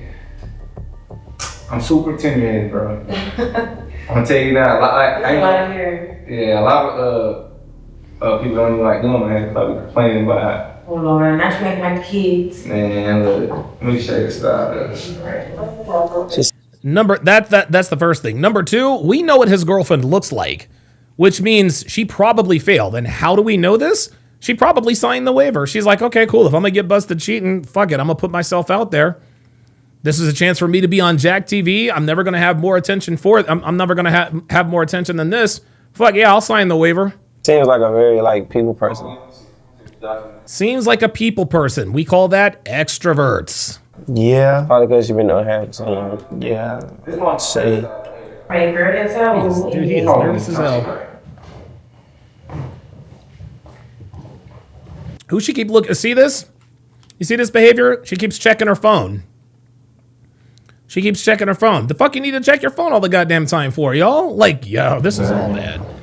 Man, a lot of people, man, they not gentle, man. Dude, this girl is attached to her phone. And look at this, look at this, look at this. So she's texting someone, right?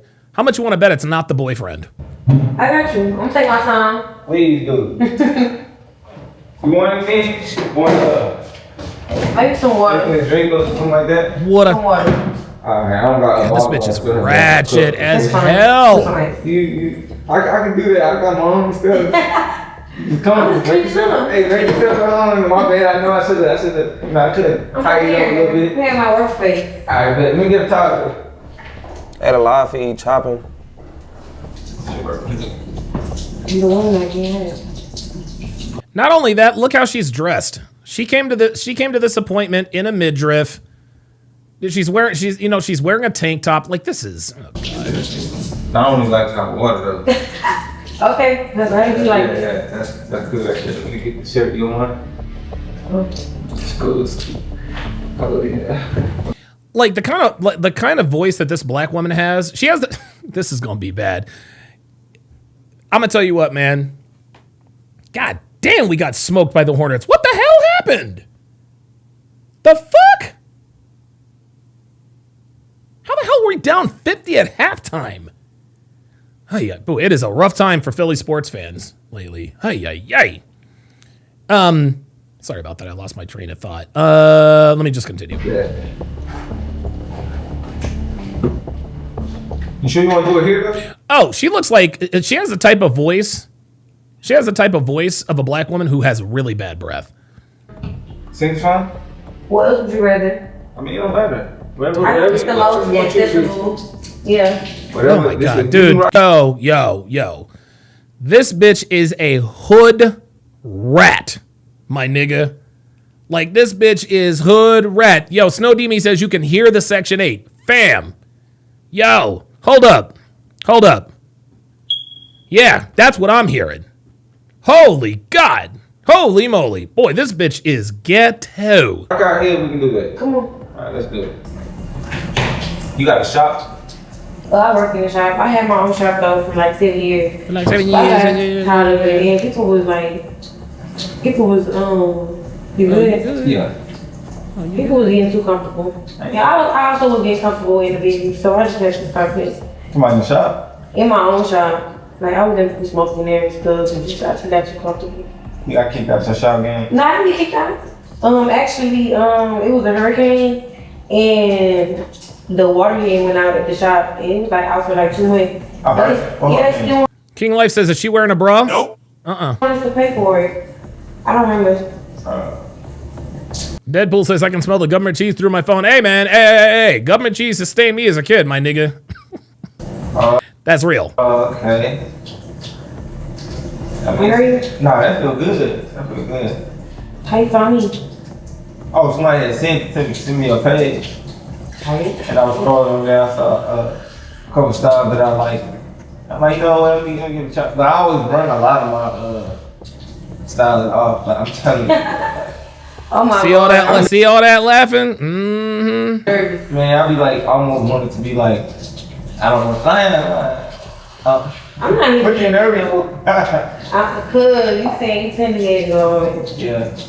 God, I cannot understand a word she says. A dude's hair often? He get you 10 hair, so. Honestly, I just started. Like, I have friends with hair, boys, friends with hair.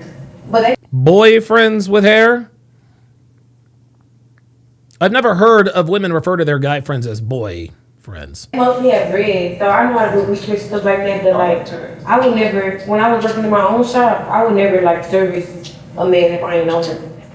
And now, Oh. service a man if I didn't know him? Oh my God. Because I don't like confident. Yeah. And What they be on? yeah, you know how niggas be. Man. Wow. Stay shy. And you know, I should be by my own myself, so I don't want to be in that predicament to where it make it awkward. But now I'm in a shop with other girls, and it be all the girls that we work together, so I be taking more meal times now. Yeah, Sure you do. Feel like, yeah.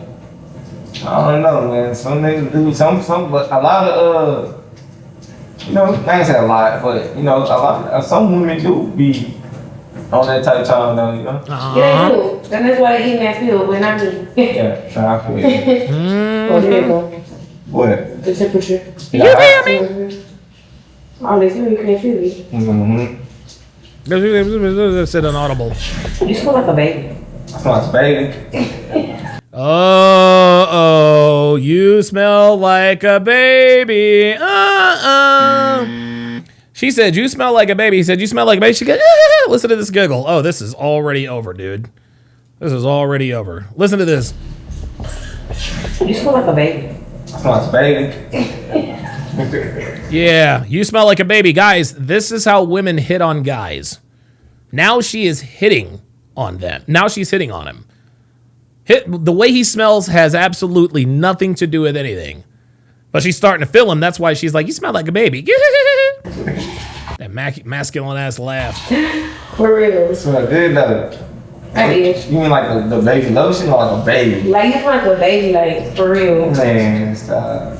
I don't think it's good, man. Man, stop.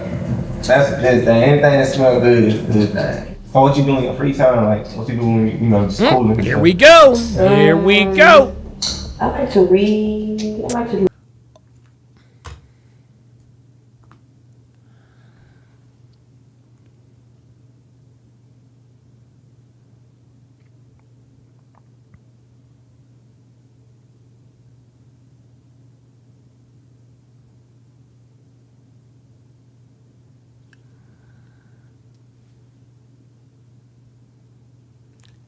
I'm sorry. Maybe my earbuds piped in the wrong sound. Maybe I misheard something. So let me rewind this so I can make sure that I heard what I thought I heard. Cool and stuff. I like to read. Yo.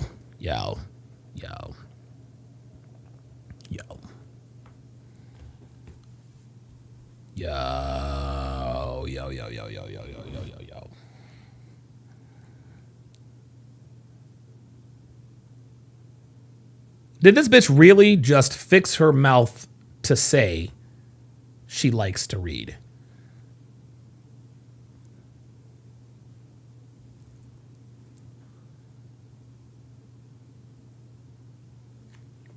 This is the equivalent. Like when I go on Fresh and Fit and we tell the girls, well, you put on makeup for the outside world. It's not fair. Well, I do put on makeup. I put on makeup for myself. Yes, but what happens if you don't leave the house? Well, I put on makeup even if I don't leave the house. Yeah, that's because you shoot OnlyFans content. Nice try, sweetie. I cannot believe this bitch literally just fixed her mouth to say that I like to read.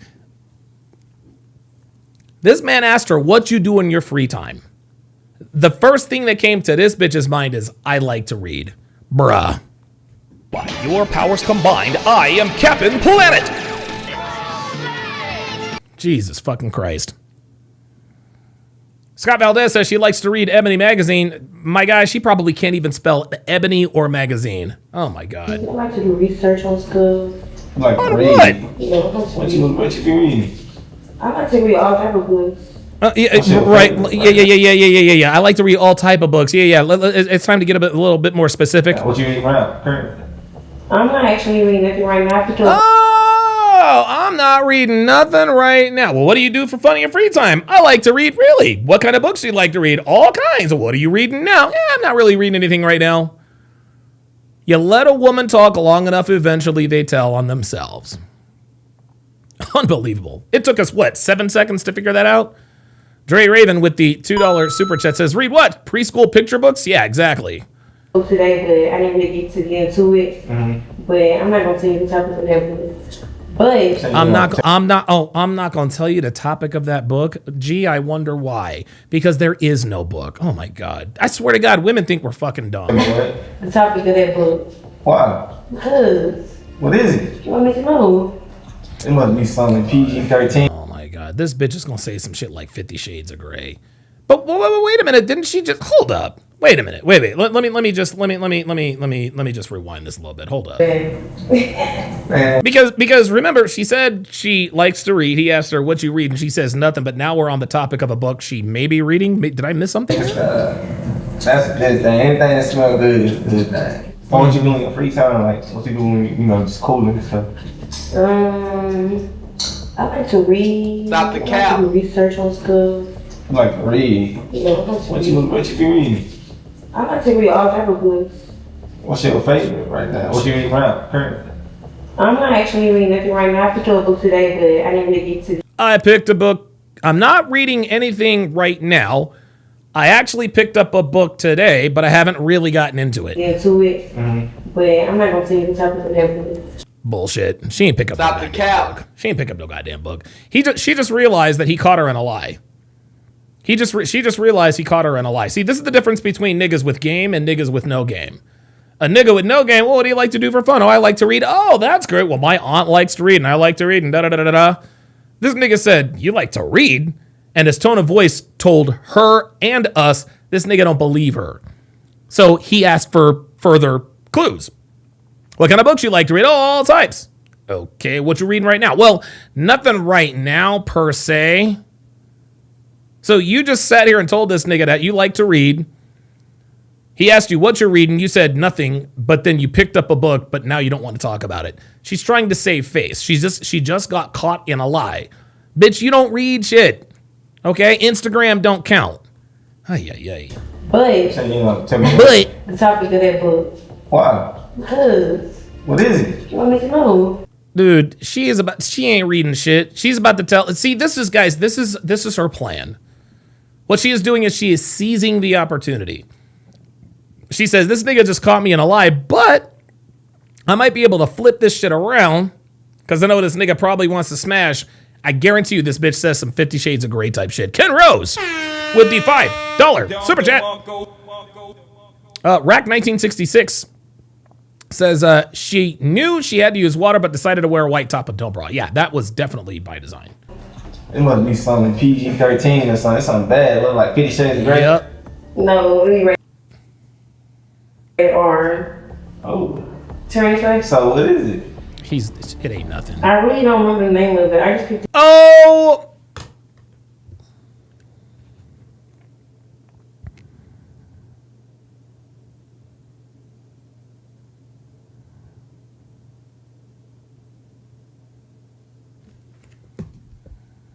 So you said that you like to read. What kind of books do you like to read? All kinds of books. What are you reading now? I'm not reading anything now. Oh, wait a minute. I did pick up a book, but I didn't really get into it. Okay, what's the book about? I don't want to show you. I don't want to tell you.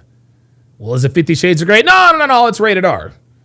Okay, what's the title of the book? Well, even though I picked up a book today, I don't quite remember the title. What are we doing? What are we doing? Man, what are we doing?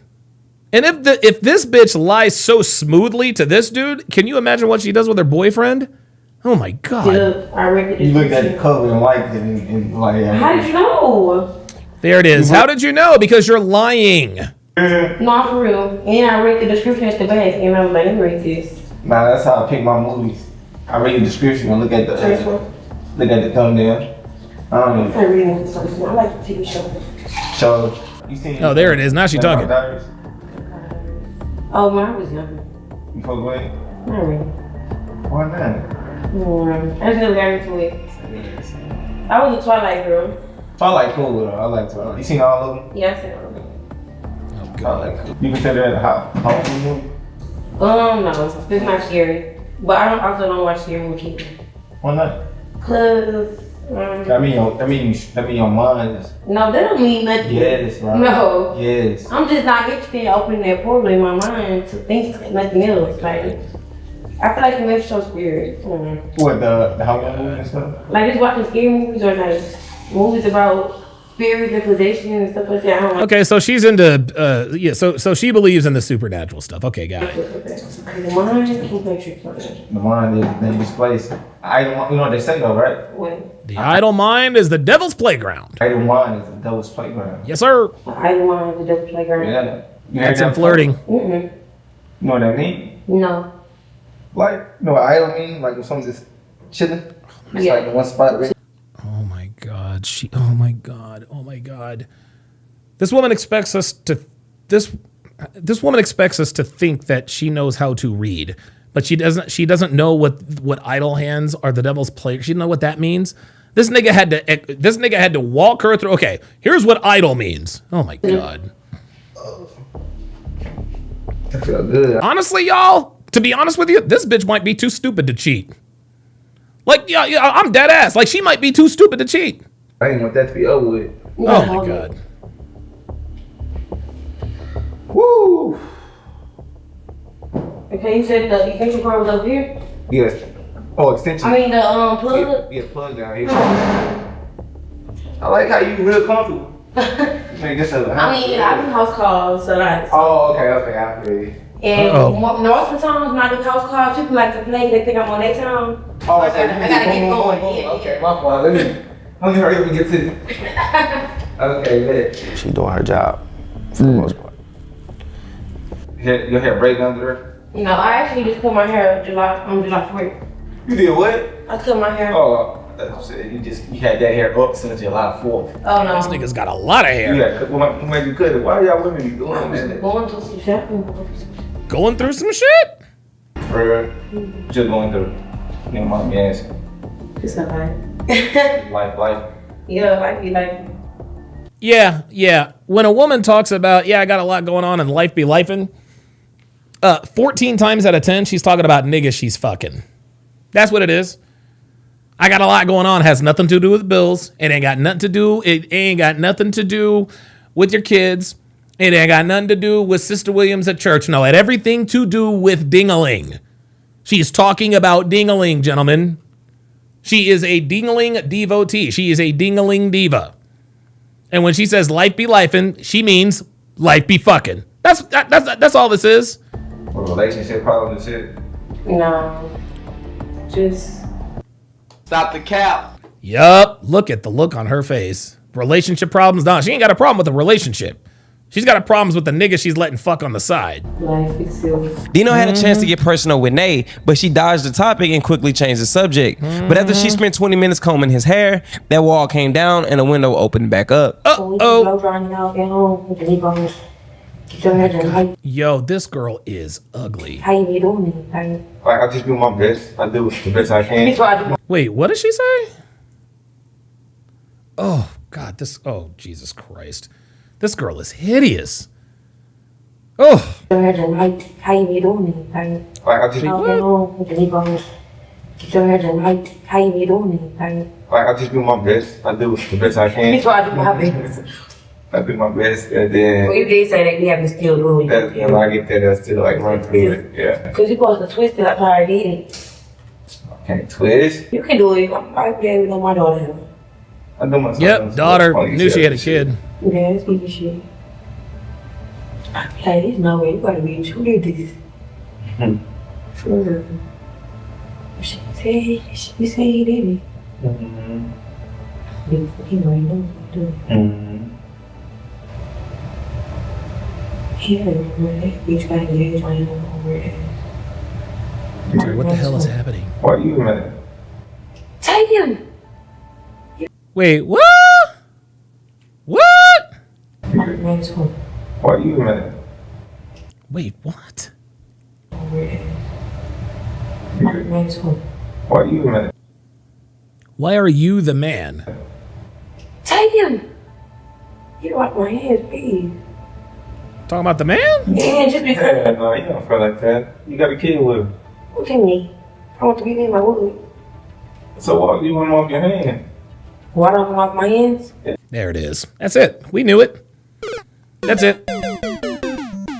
This woman just sat here and told this man that she does not know that she wants somebody to take her boyfriend off her hands. Well, there we go. That's it. She wants out. I got a kid. Like I said, I want to be with him, I would. If I wanted to be with him, I would. Talking about the baby. You talking about the baby daddy? Mm-hmm. He was young. He was doing shit. He was in love with another nigga. I was in love with another nigga. Mm-hmm. No, you weren't in love with another nigga. He was in love with another bitch, and that's why you loved him. Trying to bond. Stay together, baby. No. And right, like now, I'm not gonna lie. We be feeling like we should get back together, but only because of, like, he's a good dad. Uh-oh. So she just admitted to having talked to her ex. There you go. So she is now told us that she is in contact with the baby daddy. We be feeling like we should get back together, but only because he's being like, we should get back together. Well, I'm sorry. What kind of communication is involved where he's talking about we should get back together? like he's a good dad. Oh, he's a good dad, huh? Like, I'm always be with him. I'ma always be with him. Oh my God. Gentlemen, this woman just admitted to still fucking the baby daddy. This woman just admitted to fucking the baby daddy. He's a good dad, and I'ma always be with him. This is why you don't date single mothers, guys. I just know they might not appreciate it. And even if I was to be with her, but I'm not doing it because Mama did that for me and my dad, and I just would rather them be happy versus faking me. Cause it still turned out a shit show, you know? Yeah. You know? I don't have that. You talking about something, you don't feel it. Because women is more, you feel me? More emotional. I'm not the typical. Nah, but you still. Of course, you're not the typical woman. Oh. Right. I'm not the typical woman. There she goes. I'm not the typical woman. I swear to God, all bitches think they're special. What's a typical one you think? Describe the typical one. Well, I think it would be dumb. You just talk to me like a wall and it. I ain't saying that. I'm talking about when it comes to emotions. Like, I feel like all women function the same. I mean, some. I feel like still right now, I would be fucked up, maybe not fucked up, like crying and shit, but I'd be thinking about it, but they still don't make me want to be with him. You be thinking about crying? No, I'm still, I be thinking about it. Finally moved on. There it is. There it is. See that? She's still hung up on the baby daddy. Moved on. For real? But that's still not enough to make me want to be with him. So even when he was with the girl, I took it for what it was. Be happy. Then she did that weird ass shit. And I was kind of pissed off because I couldn't have that much. See? No, I was mad because This is funny. She's not talking about her boyfriend. She's talking about her baby daddy. Incredible. why you doing weird shit? And like we know her. Oh, y'all know her? Yeah. So it's like if you ain't really want to fuck with him, like, well, why? Okay, so let me ask you this. If she did really want to fuck with him, why do it matter to you? It don't There it is. matter to me. I'm just saying, like, No, it does matter to you. That's why you're talking about your relationship with your baby daddy to a random stranger. Ay, ay, ay. she got engaged on him. So, That's a lie. what that mean either? He was really fucking with her. Okay, So you care that much about him? so again, there it is. See? I shared his feelings with her, yes, because he was trying to get over me. He found somebody to get over me with, and then Hey, you mad she that gonna do some rape that shit. the girl you took? Come on, gang. What? It's emotions there. No, it's You're not. emotionally tied. No, I'm not. Yes, Yes, she is. No. She is, and you can tell she is. You can tell she is because she's laughing. You got a baby from her. No. If we was emotionally tied, I would be with him off the trip He today. ain't do you bad. That why. He did. Fuck. He did do me bad. So we're not together. He did you bad. He He cheated on fucked you? my friend. Y'all was arguing and shit. Why did they know? I'm asking. Was we arguing and shit? Yeah. What did you do? Let me ask you that. Uh-oh. Me, because the nigga was doing it. And that's why he did that? Because he was doing you? There it is. He doing it. Tell the truth. See, I cheated on him, and then he cheated on me, and now I have a problem with it. Like, honest to God. Honest to You God. didn't start it. Honest to God, you didn't start it. No, I didn't. Get off my head. It's the thing. This nigga's doing get off my head. He probably gonna say I started because he found pictures of me and my ex from high school. Oh my god. Oh my god. This woman is a perpetual cheater. Oh my god. In my trunk. And he was like throwing away and I was like, no. Oh. Did the ex die? No. So why you laughing? I was in love with him. Was in love with him? Oh my god. So you don't think he was wrong for telling you that? Well, I couldn't get over my ex, I'm not gonna lie. Like, he was my first, so I couldn't get over was. him. And I also had it back in my mind, like, that we probably was still gonna be together if they could get fight together. So when I was looking at my baby daddy, of course, before he my baby daddy, like, it was just some cool shit, and we had to graduate, like, all of my friends, we were just all spending that together and shit. So it was like, just coming for me. And I, like I said, I still knew he was like fucked up over his ex. So, like I said, we really just stayed together. Like I didn't stay together. And then so I got tired of it like that. No. Until I got tired of it. Translation, found a new dingling. What? You love him, gang. It's okay. I don't heard people say that. I love him, yes, but was I ever in love with him? Was not. Oh my god. There it is. This nigga didn't even try to make her fail the loyalty test. He did it anyway. This is crazy. He's like, so you do love this nigga. Don't say that. It was, but I'm talking to my friends right now. I gotta lie to you. The fuck? Bro. That's why. So you gonna sit here and tell me you was not in love with him? I wasn't. I cried my whole pregnancy. And I found out my first, I don't know a day apart. Yeah, you said what's the day apart? Me and my first babies, like our kids are a day apart. Oh my god. Oh my god. Look at the look on this nigga's face. Fucked up, cause I was like, crazy about nigga. I don't get crazy about my ex. But you know what? So when y'all down there doing what y'all do, you know what's coming out of that? A possibility? Good. Do you see her smiling? Do you see her smiling? And oh, now she's making the excuse. I was young. Oh, I was young. What the fuck? Don't blame age, man. I'm blaming age. Don't blame age. Yes. Age ain't got a conscience. You do. You laid down there. Y'all was in there doing what you was doing. And while y'all doing that shit, you'll be allowed to tell me you wasn't like, I love you. See that? What the fuck? See that? See that? She's like, fuck you. Translation, you were correct. And he say I love you too. Yeah. Yeah. That's it, so. See? That's a real thing for real. No, it is. Okay, let me ask you this then. You still love your ex? That's a yes. That's a yes. That's silence. There it is.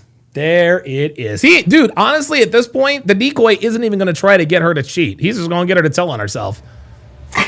Look at this. Look at this. Look at this. Look at this micro expression. Wow, look at this. The silence. There you go. You see the look on her face? You see the look on her face, gentlemen? That is the look of confirmation.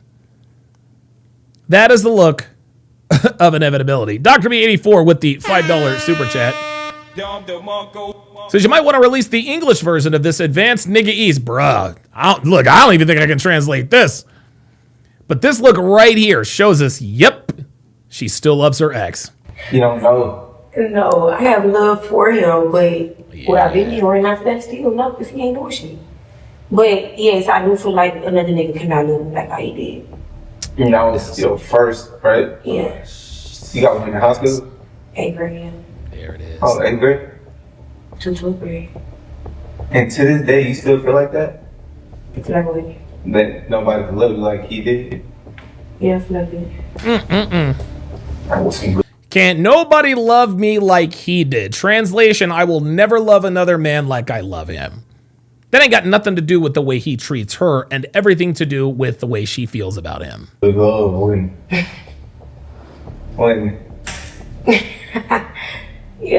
You don't check on him and do checkups and shit?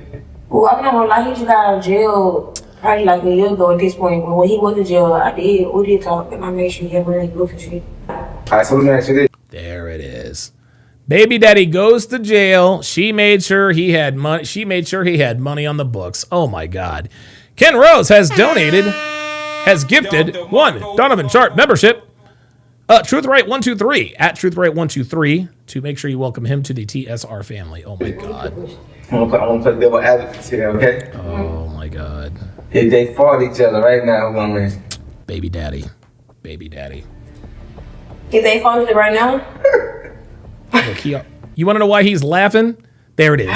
I don't know, maybe daddy. I don't know. There it is. Ooh, that is some next level shit. This is some next level shit. I have never ever thought of asking a woman that question. You ask a woman, who would win in a fight? The nigga you with or the baby daddy? Whoever she chooses is the nigga she wants the most. Unbelievable. BC Method with the $5 super chat says, bro, I did not see it going this way. He just had to let her talk. That was a straight up Uno reverse with the fuckery. That's what I'm saying. Holy cannoli. Jesus. I don't know. I really don't know. No, yeah, you know. I got so much anger to it. I mean, she didn't necessarily say, she didn't mention me though. So, yeah. See that? Yeah, like she didn't mention her. Yeah. So, I don't know. I mean, you just keep going and see. Nate started admitting that she still loves her ex and even reminisce on the good times they had. Now remember, Bryce is watching all of this in real time, but instead of reacting or saying much, he stayed quiet, and that silence says a lot. As they got more personal, we actually uncovered things that Bryce really needs to talk to her about after this test is over. The hair braiding took a long time, but the conversation felt more like a safe space, the kind you get in any salon or barbershop, and that's normal. Yeah. She was emotionally honest. But then, towards the end, Dino finally started shooting the shot for real, and that's where things get interesting. What time? You got time? 10. It take longer than expected, huh? I told you it's not gonna be easy. Yeah, you got a lot of hair. Who you got at home? You got a boyfriend at home, huh? Yeah. You don't be tripping about you coming in this late? Well, he ain't not working. Oh, you respect it? And now he does. You say he should be? He should be. He should be used to going out, being out this late. I'm working. Yeah, but he don't know me. He don't need my clothes.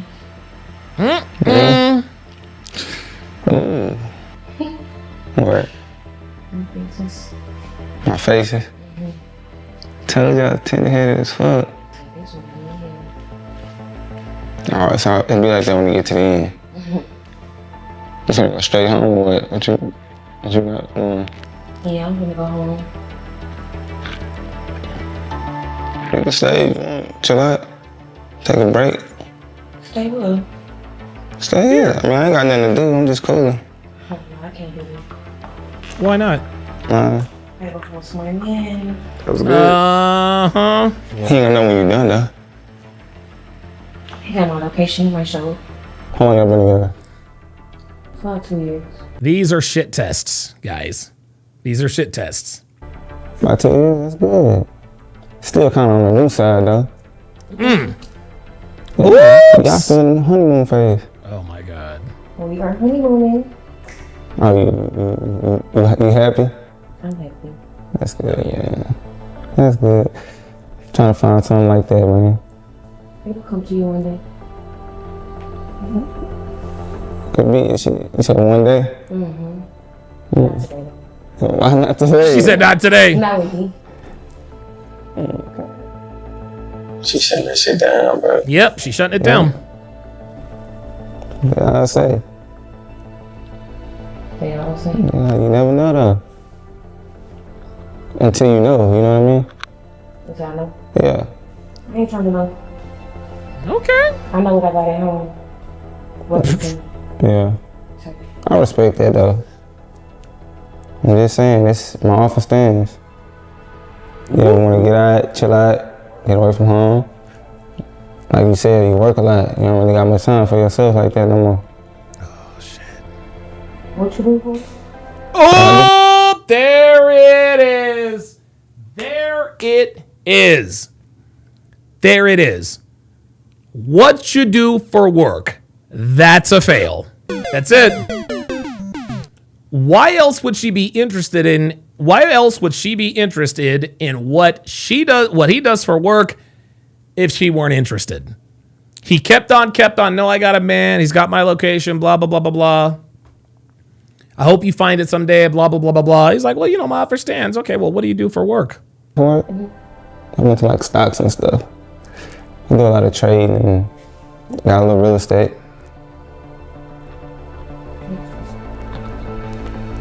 A lot of free time on my hands though, you know?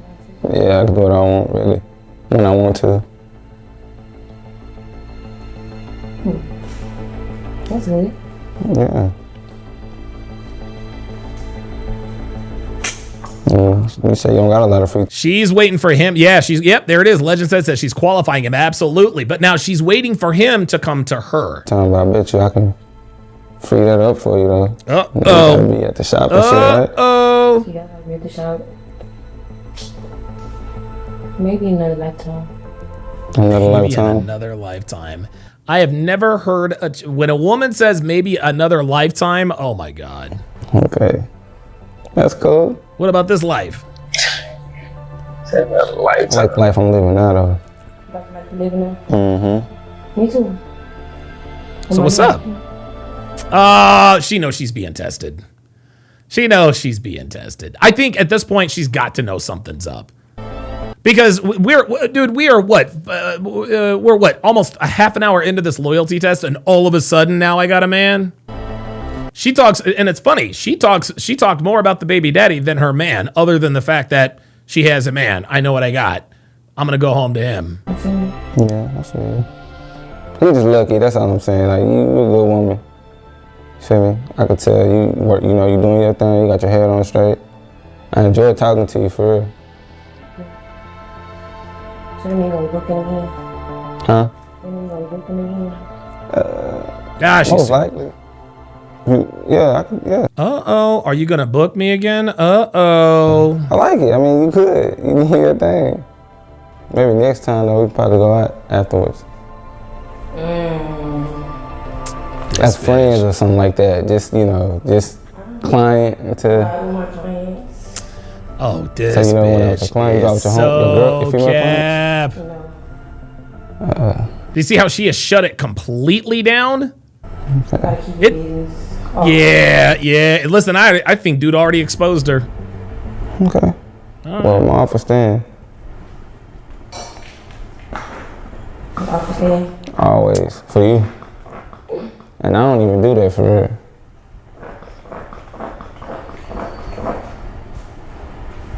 What's that she's putting in his You hair? want to think about it? Let me know. Ain't nothing to think about. Okay. I already told you.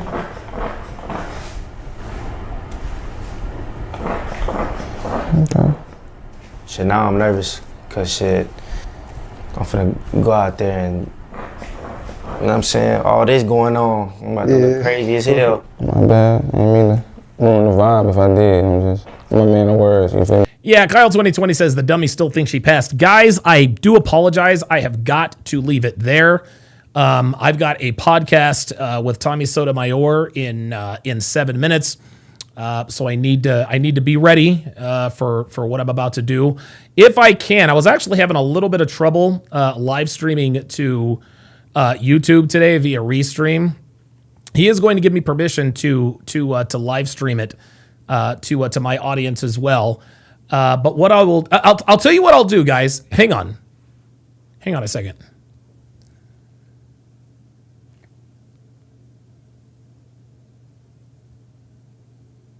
I'll tell you what. If you guys want the, it should be on his channel X. What is it? Tommy Sotomayor X.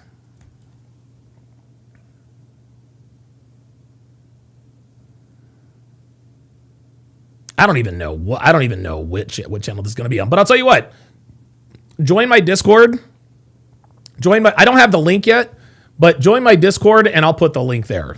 Because all I have is the StreamYard link. I don't actually have the video link. All right, guys.